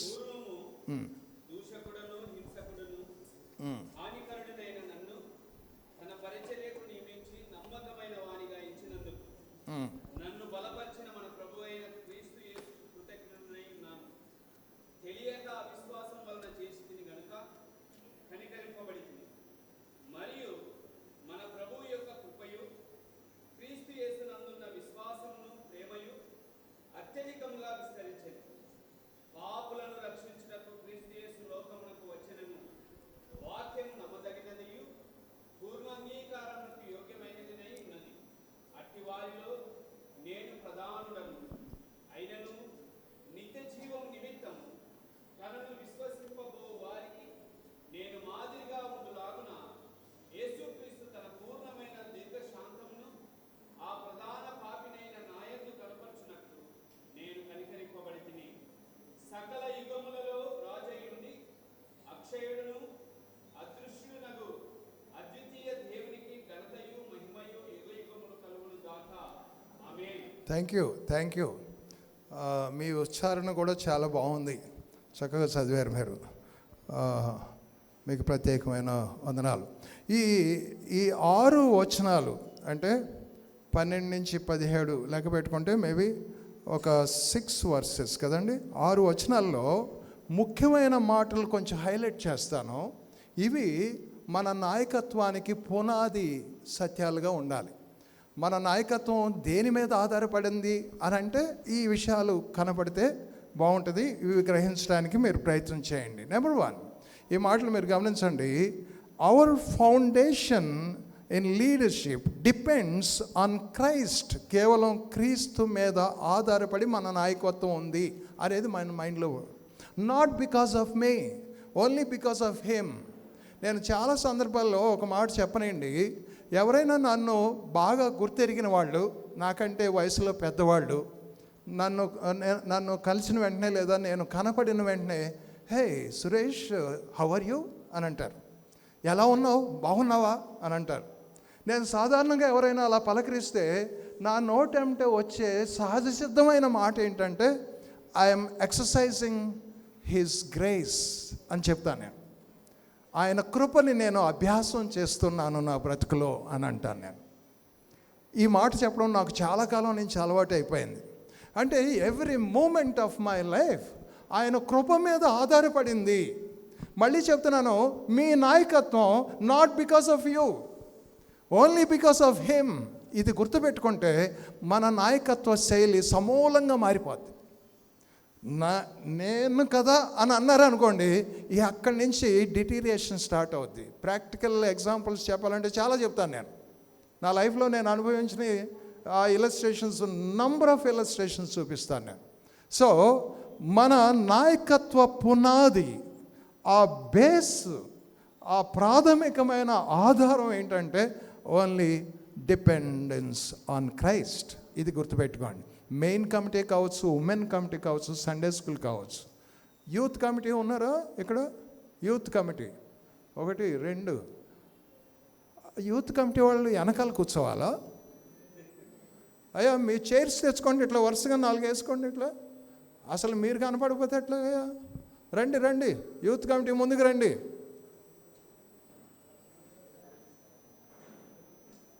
వామ్మో, మీరు ఇప్పుడు దాకా కనపడలేదు నాకు. ఏమండి మళ్ళీ వెనక్కి వెళ్ళారా? వాళ్ళకి మీరు సరిగ్గా రికగ్నైజ్ చేయట్లేదు అనుకుంటా. వెనకెలా ఉన్నారు మీరు, ఎవరో అడ్డుబండ్లలాగా ఉన్నారు ఆయనకి. అక్కడ చక్కగా వేసుకొని కూర్చోవచ్చు కదా, మీరు ఎదురు కనపడవచ్చు కదా. ఫైన్. ఇటెవరు 2 చేతులు ఎత్తారు? 1, 2. ఇంకా మీరిద్దరేనా? ఇక్కడ. Okay, good good, fine. మళ్ళీ నేను చెప్తున్నాను, not because of your talent, ప్రభువుని బట్టి నేను ఎన్నిక చేయబడ్డాను అనేది మీ మైండ్లో ఉంటే you will see the wonders in 3 years. I just want to encourage you people. ఈ వచన భాగాలు నోట్ చేసుకోండి. రెండో reason, experience of God's grace and mercy. గ్రేస్ని ఎక్సర్సైజ్ చేయటం, ఎక్స్పీరియన్స్ చేయటం, ఇది సంఘ నాయకత్వానికి అత్యవసరమైన విషయం. ఒక చిన్న మాట అడగనండి, అసలు గ్రేస్ అంటే ఏంటో చెప్పండి. ఓహో, నేను ట్రాన్స్లేషన్ అడిగానా? నేనేం అనువాదం అడగల, అర్థం అడిగా.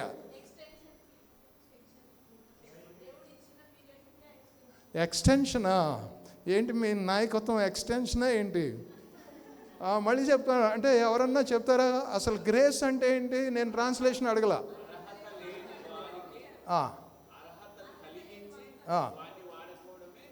మీ సీరియస్ ఎక్స్ప్రెషన్ నేను ఇంకో మాటలో చెప్పనా? గ్రేస్ అంటే బాగా ఎవరు అర్థం చేసుకుంటారో తెలుసా? గ్రేస్ మార్కులతో పాస్ అయిన వాళ్ళు బాగా అర్థం చేసుకుంటారు. ఇక్కడ ఎవరు బాగా ఊపారు? ఏమంటే స్కూల్ టీచరా ఏంటి మీరు? ఫైన్. గ్రేస్ మార్కులతో పాస్ అయిన వాళ్ళు ఎవరైనా ఉన్నారా ఇక్కడ? ఉన్నారంట. విషయం ఏంటంటే, ఈ గ్రేస్ మార్కుల కల్చరు నాకు గుర్తున్నంత వరకు ఎన్టీ రామారావు సీఎం ఉన్నప్పటి నుంచి కలిపేయండి 5 మార్కులు అనేసేవాడు, కలిపేయండి 10 మార్కులు, ఏడుస్తున్నారు పిల్లలు అనేవాడు. ఏమండి విషయం ఏంటంటే, 35 మార్కులు వస్తే నువ్వు ప్రమోషన్ ఉంటుందిరా, నెక్స్ట్ క్లాస్లోకి వెళ్తావు అని అంటారు. కానీ 35 రావు, 30 వచ్చినాయి. వాడు ఏడుస్తూ కూర్చొని అమ్మ దగ్గరికి వెళ్ళి, అమ్మ ప్లీజ్ నేను బాగా చదువుతానమ్మా ప్లీజ్ అని అంటే అమ్మ ఏమైనా చేయగలదా? చేయలేదు. టీచర్ దగ్గరికి వెళ్ళి, సారీ టీచర్, ఇకపై నేను బాగా చదువుతాను, నన్ను తీసుకెళ్ళి ఇంటర్మీడియట్లో పెట్టండి అని అంటే టీచర్ ఏమైనా చేయగలదా? అబ్బే, టీచర్ ఏంటలేదు, ఇంట్లో అమ్మ నాన్నలు కూడా ఏంటలేదు అని చెప్పి ఇంటి ముందు టెంట్ వేసుకొని తలకాయ కింద పెట్టి కాళ్ళు పైన పెట్టి తపస్సు చేస్తే ఏమైనా పాస్ అవుతారా? అవడు, ఏ రకంగానూ అవడు. He is unfit. ఈ మాటలు ఎందుకు అంటున్నాను తెలుసా? You are unfit. Only because of his grace you are in the leadership. ఇది నేను గుర్తుపెట్టుకుంటాను. I'm unfit. నేను ఒక కామన్ పర్సన్ని. సండే స్కూల్ దినాల్లో నా నోటంటే ఒక కంటదా వచ్చిన కూడా సరిగ్గా రాదు నాకు. నోట్లో నాలుక లేనోడు అని సురేష్ బాబు మీద ఒక బ్రాండ్ నేమ్ పడిపోయింది సండే స్కూల్లో. నాకు క్రిస్మస్ నాటకాల్లో జ్ఞానులుగా పాత్ర ఇవ్వాలంటే నాకు చాలా ఇష్టం. నన్ను ఎన్నడూ జ్ఞానిగా పెట్టలా. మీకు క్రిస్మస్ నాటకాలు ఉన్నాయా? పిల్లలతోటి జ్ఞానిగా కూడా పెట్టరు, ఇంకేమీ పెట్టరు. ఎందుకు అంటే, నేను జ్ఞాని అంటే ఆ చర్చ్ చాలా పెద్దది, మాది పొడవుగా ఉంటుంది. అక్కడ స్టార్ స్టార్ట్ అవుద్ది. వాళ్ళు తాడుతో లాగుతూ ఉంటే ఆ స్టార్ ఇంక చూసుకొని మంచి కిరీటం పెట్టుకొని ఇలా నడుస్తుంటే అందరూ మమ్మల్ని చూస్తారని. ఆ తర్వాత ఈ బోళం, సాంబ్రాణి, బంగారం అని మాట్లాడాలి కదా. నాకు ఇవ్వలా, ఏడుతానేమో అని చెప్పి నాకు ఒక పాత్ర ఇచ్చారు.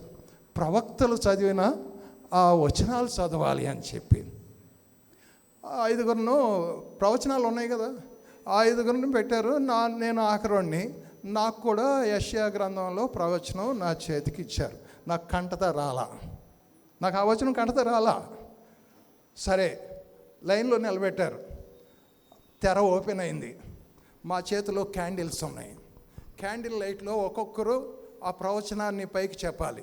నాకు కంటత రాలేదు కాబట్టి నా చేతిలో స్లిప్ మీద వచనం రాశారు.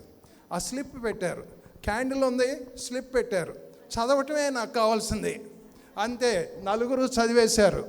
నా దగ్గరికి వచ్చింది. చూస్తున్నాను, దాని వెనక చూస్తున్నాను.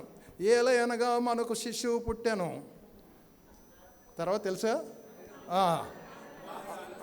ఆయన భుజం మీద ఆవేశపడుతున్నారు. ఒక మాట చెప్పనండి, నన్ను ఒక లైన్ చదివాను, రెండో లైన్ చదివే టైంకి నా నోటెంట వచ్చే గాలికి క్యాండిల్ ఆరిపోయింది, నా వాక్యం ఆగిపోయింది. అంతటా తెర పడెను, తెరేసేసారు. అందరూ గొల్లు నవ్వేశారు. నా బతుకది. నేను మాట చెప్పిన, దేశాలు తిరిగి ఎక్కిప్ చేస్తున్నాను జనాల్ని. Not because of me, I'm not fit. కేవలం ఆయన కృపతోటి అలా సంఘాలు, వందల వేల సంఘాలు నేను తిరుగుతున్నాను అప్పటి నుంచి, చాలా కాలం నుంచి. మళ్ళీ నేను చెప్తున్నాను, యూజ్ మీ లార్డ్ అని అంటే ఆయన వాడుకుంటాడు మిమ్మల్ని. మళ్ళీ యూజ్ మీ లార్డ్ అని అంటే ఆ బస్ స్టాండ్ దగ్గర, రైల్వే స్టేషన్ ప్లాట్ఫామ్ మీద డబ్బాలు కాదు. ప్లీజ్, యూజ్ మీ అని అంటే చెత్తంతా వేయండి అని కాదు. అది కాదు నాయకత్వం అంటే.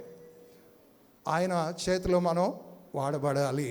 ప్లీజ్ గుర్తుపెట్టుకోండి. ఆ ఇన్సిడెంట్లు జ్ఞాపకం వస్తున్నాయి కాబట్టి నేను చెప్తున్నాను.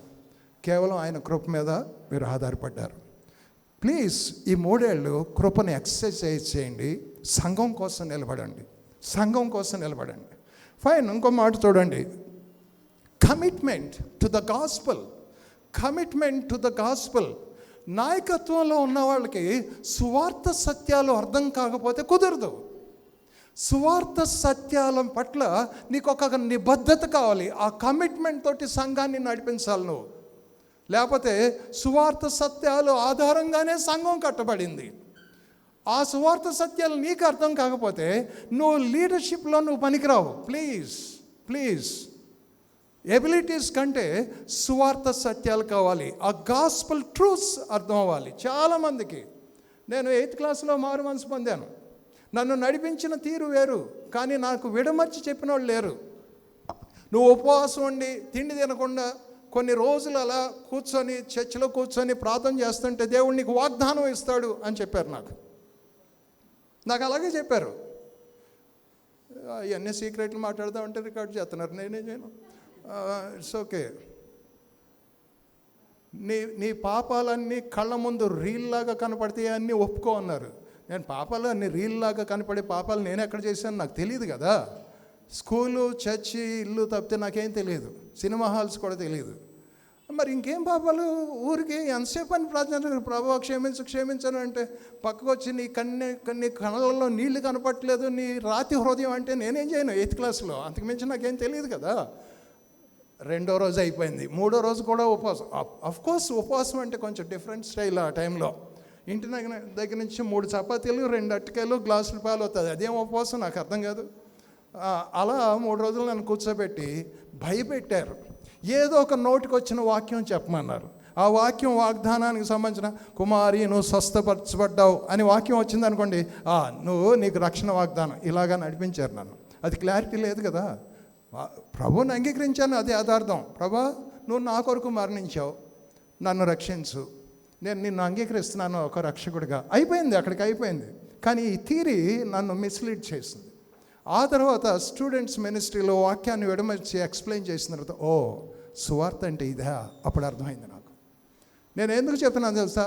నాయకత్వంలో ఉన్న వాళ్ళు కూడా సువార్త సత్యాలు అర్థం కావట్లేదు. How can it be? We need to understand the gospel truths. సంఘమే నిలబెట్టాలి సువార్తని. సంఘం బాధ్యత కదా బయటికి వెళ్ళి సువార్త ప్రకటించడం. That is most important aspect in leadership, the foundational element for leadership.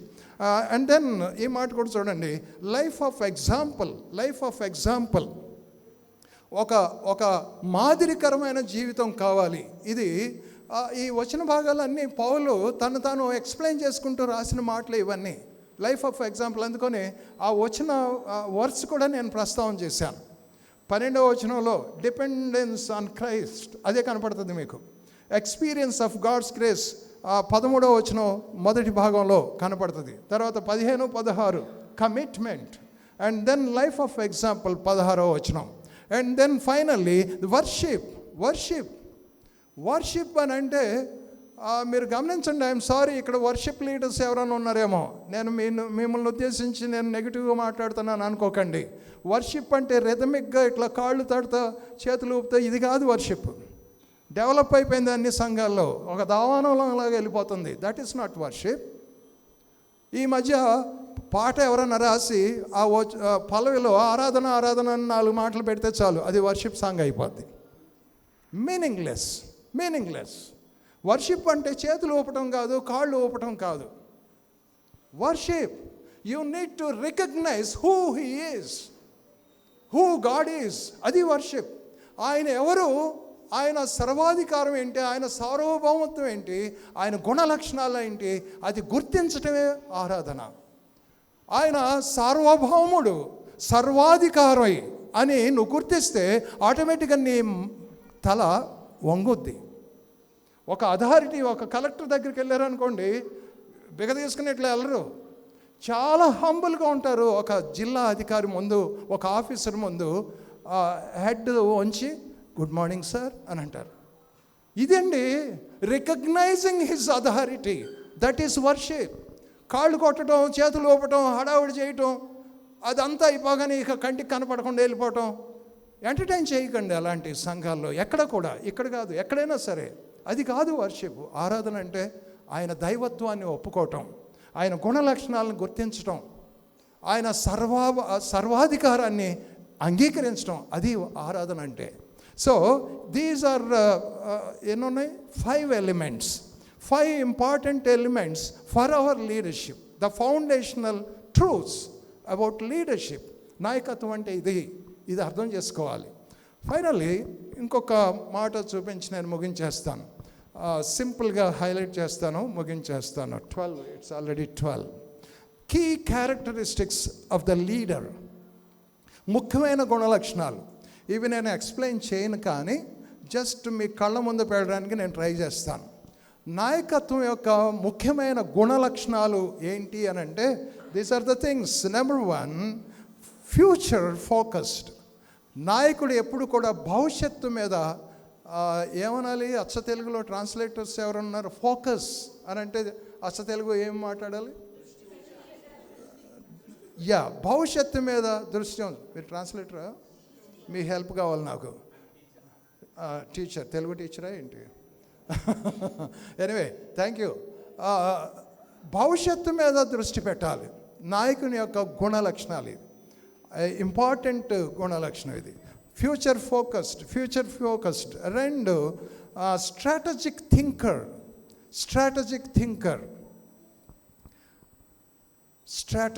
Strategy అంటే ఏమంటారు దీనికి కూడా? వ్యూహాత్మకమైన ఆలోచనలు ఉండాలి. ఇది సంఘం కోసం. నీకు ఎలా బెనిఫిట్ అవుతుంది అనేది వ్యూహం కాదు, సంఘానికి ఎలా ఉపయోగపడుతుంది అనేదే ఇక్కడ అవసరమైన వ్యూహాత్మకమైన ఆలోచన విధానం, భవిష్యత్తు మీద దృష్టి పెట్టడం, ఇది చాలా ప్రాముఖ్యమైన విషయం. అండ్ దెన్ రిస్క్ టేకర్ అంటే ఎలాంటి రిస్క్ అయినా సరే నిలబడాలి, దాని కొరకు నిలబడాలి. ఇది ఏమనుకుంటారో, నేను ఏదన్నా ఈ మాట చెప్తే జనాలకి నేను ఏమైనా దూరం అవుతానా, ఇంకో రకంగా ఏమన్నా అనుకుంటారా? వద్దు, మొహోటం అక్కర్లేదు. ఎలాంటి సిచ్యువేషన్ అయినా సరే you have to take stand. Yes, ఇది మనకు అవసరం, సంఘానికి ఇది క్షేమం, కాబట్టి నేను దేని కొరకు నిలబడతాను. That's it. నేను ఎర్లీ సండే స్కూల్ టీచింగ్ లైఫ్లో 81లో మొట్టమొదటిసారి సండే స్కూల్ టీచర్ అయ్యాను ఒక బాప్టిస్ట్ చర్చ్లో. నేను పెరిగిందేమో ఒక సహవాసంలో, బట్ నేను పనిచేసింది బాప్టిస్ట్ చర్చ్లో. బాప్టిస్టు సంఘాలకి దాదాపు 30 ఫీల్డ్స్ ఉన్నాయి. అది చెన్నై నుంచి నార్త్ ఈస్ట్ వరకు 30 ఫీల్డ్స్ ఉన్నాయి. తెలుగు బాప్టిస్ట్ చర్చెస్ అని అంటారు, సమావేశం ఆఫ్ తెలుగు బాప్టిస్ట్ చర్చెస్, మీకు ఐడియా ఉండాలి. సో ఆ విజయవాడ ఫీల్డ్లో అదొకటే కాకుండా చాలా ఫీల్డ్స్లో వెళ్ళి నేను యాక్టివిటీస్ చేశాను. ఆ బాప్టిస్ట్ సంఘంలో నేను టీచర్ అయ్యే నాటికి 10 ఏళ్ళుగా కమిటీ లేదు. ఎందుకంటే 2 వర్గాలు కొట్టుకుంటున్నాయి. కమిటీ అంటూ ఎలక్షన్ అంటూ అయితే పెద్ద గొడవలు అయిపోతాయి. అందుకని పాస్టరు కమిటీ ఎలక్షన్ పెట్టట్లా. మా పెదనాన్న ఆల్ ఇన్ ఆల్, పాస్టర్ గారి తర్వాత మా పెదనానే నాయకుడు. ఇక ఆయనే పర్మనెంట్ సెక్రటరీ లాగా పాస్టర్ గారితోటి ఆ పెదనాన్ని బట్టి మేము ఇవన్నీ పెద్ద యాక్టివిటీస్ అన్నీ చేసేవాళ్ళం. ఆయన లేకపోతే మాకు అసలు ఆ ప్రవేశం ఉండేది కాదు. కానీ లేట్ టీన్స్లో ఉన్న మేము, టీనేజ్ బాయ్స్గా మేము ఉన్నప్పుడు, ఎర్లీ 20sలో ఉన్నప్పుడు పాస్ట్ గారి దగ్గరికి వెళ్ళి మాట్లాడాం. అయ్యా, మీరు ఎలక్షన్ పెట్టి నాయకత్వాన్ని ఎన్నుకోకపోతే సంఘం ఎలా నడుస్తుంది అని అంటే, మీకు తెలియదు బాబు, చిన్నవాళ్ళు. కాదు సార్, అది అవసరం కదా అంటే ఆయన కాసేపు ఏడ్చాడు. ప్రతిసారి నేను ప్రయత్నం చేసిన ప్రతిసారి కొట్టుకుంటున్నారు, ఇది నాకు ఇష్టంగా లేదు, బాధగా ఉంది. ఏమైనా సరే మీరు పెట్టండి, మేము కూడా ఉంటాం దగ్గర, పిల్లలు మేము, సండే స్కూల్ అంతా మా చేతిలోనే ఉంది, మీరు పెట్టండి అని అంటే వాస్తవానికి అటు ఇటు 2 వర్గాలు సమావేశమైనవి. మొత్తానికి ఆ మాట ఈ మాట మొత్తానికి ఒక కంక్లూషన్కి వచ్చేసి ఒక ముగింపుకి వచ్చారు. మనం నాయకత్వాన్ని ఎంచుకుందాం అని తీర్మానం చేసేసారు. టీలు పంచుకున్నారు, ఒకరికొకరు టీలు ఇచ్చుకున్నారు, బాగానే ఉంది. ఆ మీటింగ్ అయిపోయిన తర్వాత, ప్రార్థన అయిపోయి ఆశీర్వాదం అయిన తర్వాత ఆ గ్రూప్ అటు వెళ్ళిపోయారు, ఈ గ్రూప్ ఇటు వెళ్ళిపోయారు. ఆ గ్రూప్ అక్కడ నిలబడి, నువ్వెందుకు మాట్లాడలేదు అంటే, నువ్వు మాట్లాడలేదు, నువ్వేదో అంటున్నావు కాబట్టి నేను మాట్లాడలేదు అంటే వాళ్ళు కొట్టుకుంటున్నారు మళ్ళీ. అంటే సమాధానం నిజంగా ఉందా అంటే లేదు. సో నేను ఈ సందర్భం ఇది ఎందుకు హైలైట్ చేశానంటే, రిస్క్ అయినా సరే మేము నిలబడ్డాం, బోత్ సైడ్స్ దగ్గరికి వెళ్ళాం, అటు వెళ్ళాము ఇటు వెళ్ళాం. అంకుల్ ఏంటి మళ్ళీ మీరు, ఇది అవసరం కదా, సంఘం కదా, మీలాంటి వాళ్ళు నిలబడితే మేము పనిచేస్తాం కదా అంటే వాళ్ళు రియలైజ్ అయ్యారు. ఒక కమిటీ ఫామ్ అయింది, అద్భుతమైన పరిచర్య మొదలైంది. రిస్క్ టేకర్, భయపడద్దు, సంఘక్షేమం కోసం నిలబడి నాయకత్వంలోకి ముందుకు వెళ్ళండి. ఫైన్. ఇమాజినేటివ్ మైండ్ అంటే రకరకాల ఇష్యూస్ భవిష్యత్తులో డిజైన్ చేయడానికైనా ఈ వర్గానికి ఇది అవసరం. వర్గం అని అంటే పురుషులు కావచ్చు, స్త్రీలు కావచ్చు, యవనస్తులు కావచ్చు, నాయకత్వంలో కావచ్చు, డీకన్స్ కావచ్చు, ఇంకా రకరకాల బాధ్యతలు ఉన్నాయి కదా. ఇదిగో దీనికి ఇల్లు అవసరం. విజువలైజ్ చేయండి. అంటే ఒక పిక్చర్ కళ్ళ ముందు పెట్టుకోండి. ఒక పిక్చర్ పెట్టుకొని వీళ్ళకి ఇది అవసరం, దీన్ని డిజైన్ చేద్దాం, దీన్ని తయారు చేద్దాం, అది మొదలు పెట్టండి. సంఘం అద్భుతంగా 3 ఏళ్ల పాటు మీరు ఏ పనైనా చేయండి. అది భవిష్యత్తును దృష్టిలో పెట్టుకొని మీరు మొదలు పెడితే బాగుంటుంది. Then out of the box thinking అని అంటారు. చాలామందికి ఈ కాన్సెప్ట్ పెద్దగా పట్టించుకోరు. ఎప్పుడు అదే రకమైన మైండ్, మార్పుకి ఇష్టపడరు. నీకు తెలీదు, చాలా కాలం నుంచి ఇలాగే జరుగుతుంది, నేను కొత్తగా మాట్లాడుతున్నావు అని అంటారు. అంటే మనం ఏ వాతావరణంలో పెరిగామో అదే అని అంటారు. దాని నుంచి బయటికి రారు. దాని నుంచి బయటకు వస్తే మార్పులు వస్తాయి. మీకు తెలియదు, చిన్నోళ్ళు ఏంటి మా సర్వీస్ అంత లేదు మీ వయసు, ఈ డైలాగ్ విన్నారా? మా సర్వీస్ అంత లేదు మీ వయసు, మీరు చెప్పడం ఏంటి మాకు అని అంటారు. కానీ ఇప్పుడున్న తరానికి తగినట్టుగా నిర్ణయాలు చేయడానికంటే వాళ్ళకి ఇష్టం ఉండదు. ఎందుకంటే అందులోనే ఉంటారు వాళ్ళు. దానిలో నుంచి బయటికి రావాలి అని అంటే ప్రజెంట్ జనరేషన్కి ఉపయోగపడేలాగా ఫైన్ ట్యూన్ చేయాలి. ఇప్పుడున్న జనరేషను యవనస్తులకు ఒకసారి నేను మా చర్చిలో మా సహవాసంలో యూత్ మీటింగ్లో మాట్లాడుతున్నాను, ఒక సబ్జెక్టు ఎక్స్ప్లెయిన్ చేస్తున్నాను. చాలామంది యవనస్తులు సెల్ ఫోన్లు ఇట్ ఏదో అంటున్నారు, ఇలా చూసుకుంటున్నారు. నేను కొంచెంసార్లు గమనించాను. నేను చక్కగా కాన్సెప్ట్ ఎక్స్ప్లెయిన్ చేస్తున్నాను కదా, మీరు ఏంటి సెల్ ఫోన్లో చూస్తున్నారు ఏంటంటే, అంకుల్ మీరు మాట్లాడేదే తీసాం సబ్జెక్టు అని అంటున్నారు. మీరు మాట్లాడుతున్న టాపిక్ ఇదిగో ఇందులో ఉంది, అదే మేము వెరిఫై చేస్తున్నాం. లోకం మారింది, అడ్వాన్స్ అయింది, అంటే ఇంటలెక్చువల్ స్థాయి మారింది. ఎప్పుడో పాతకాలంలో ఇలా చేసానంటే కుదరదు. You need to think out of the box. అదే అని అంటే కుదరదు. ఇప్పుడున్న వ్యక్తి ఈ మాటలు యూత్ కమిటీ వాళ్ళకి భలే ఇష్టం నేను చెప్తున్న మాటలు కదా, యూత్ కమిటీ కదా, ఫైన్. ఎందుకంటే యూత్కి సంఘ నాయకత్వానికి కొంచెం భయం, గ్యాప్ ఉంటుంది, డీల్ చేయటం కుదరదు. కాబట్టి అసలు యూత్ కమిటీయే లేకుండా చేస్తారు కొన్నిసార్లు, అసలు యూత్ మీటింగ్లే లేకుండా చేస్తారు. మీ సంఘం గురించి నేను మాట్లాడట్లా, బయట సంఘాల గురించి నేను మాట్లాడుతున్నాను. Fine, out of the box. And then team work oriented, team work. Finally trust, విశ్వాస పాత్రమైన. These are the things, 7 characteristics, main characteristics of church leadership. నేను ఇక్కడికి ఆపుతున్నాను. First session. We will move to the second session on particularly understanding the church.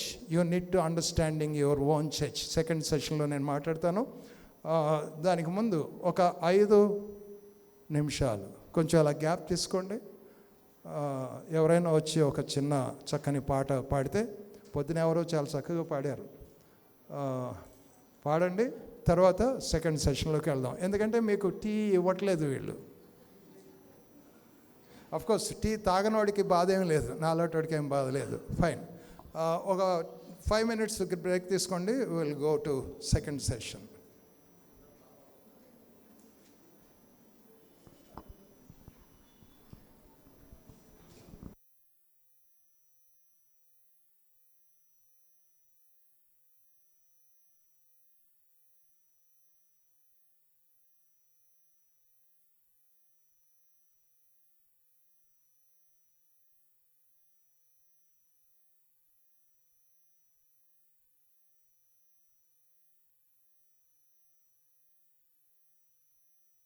పొగడనా స్వామి, శృతి చేసి నే పాడనా స్తోత్ర గీతం.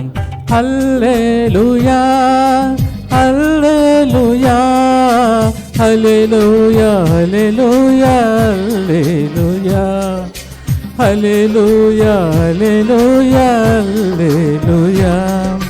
శృతి చేసి నే పాడనా స్తోత్ర గీతం.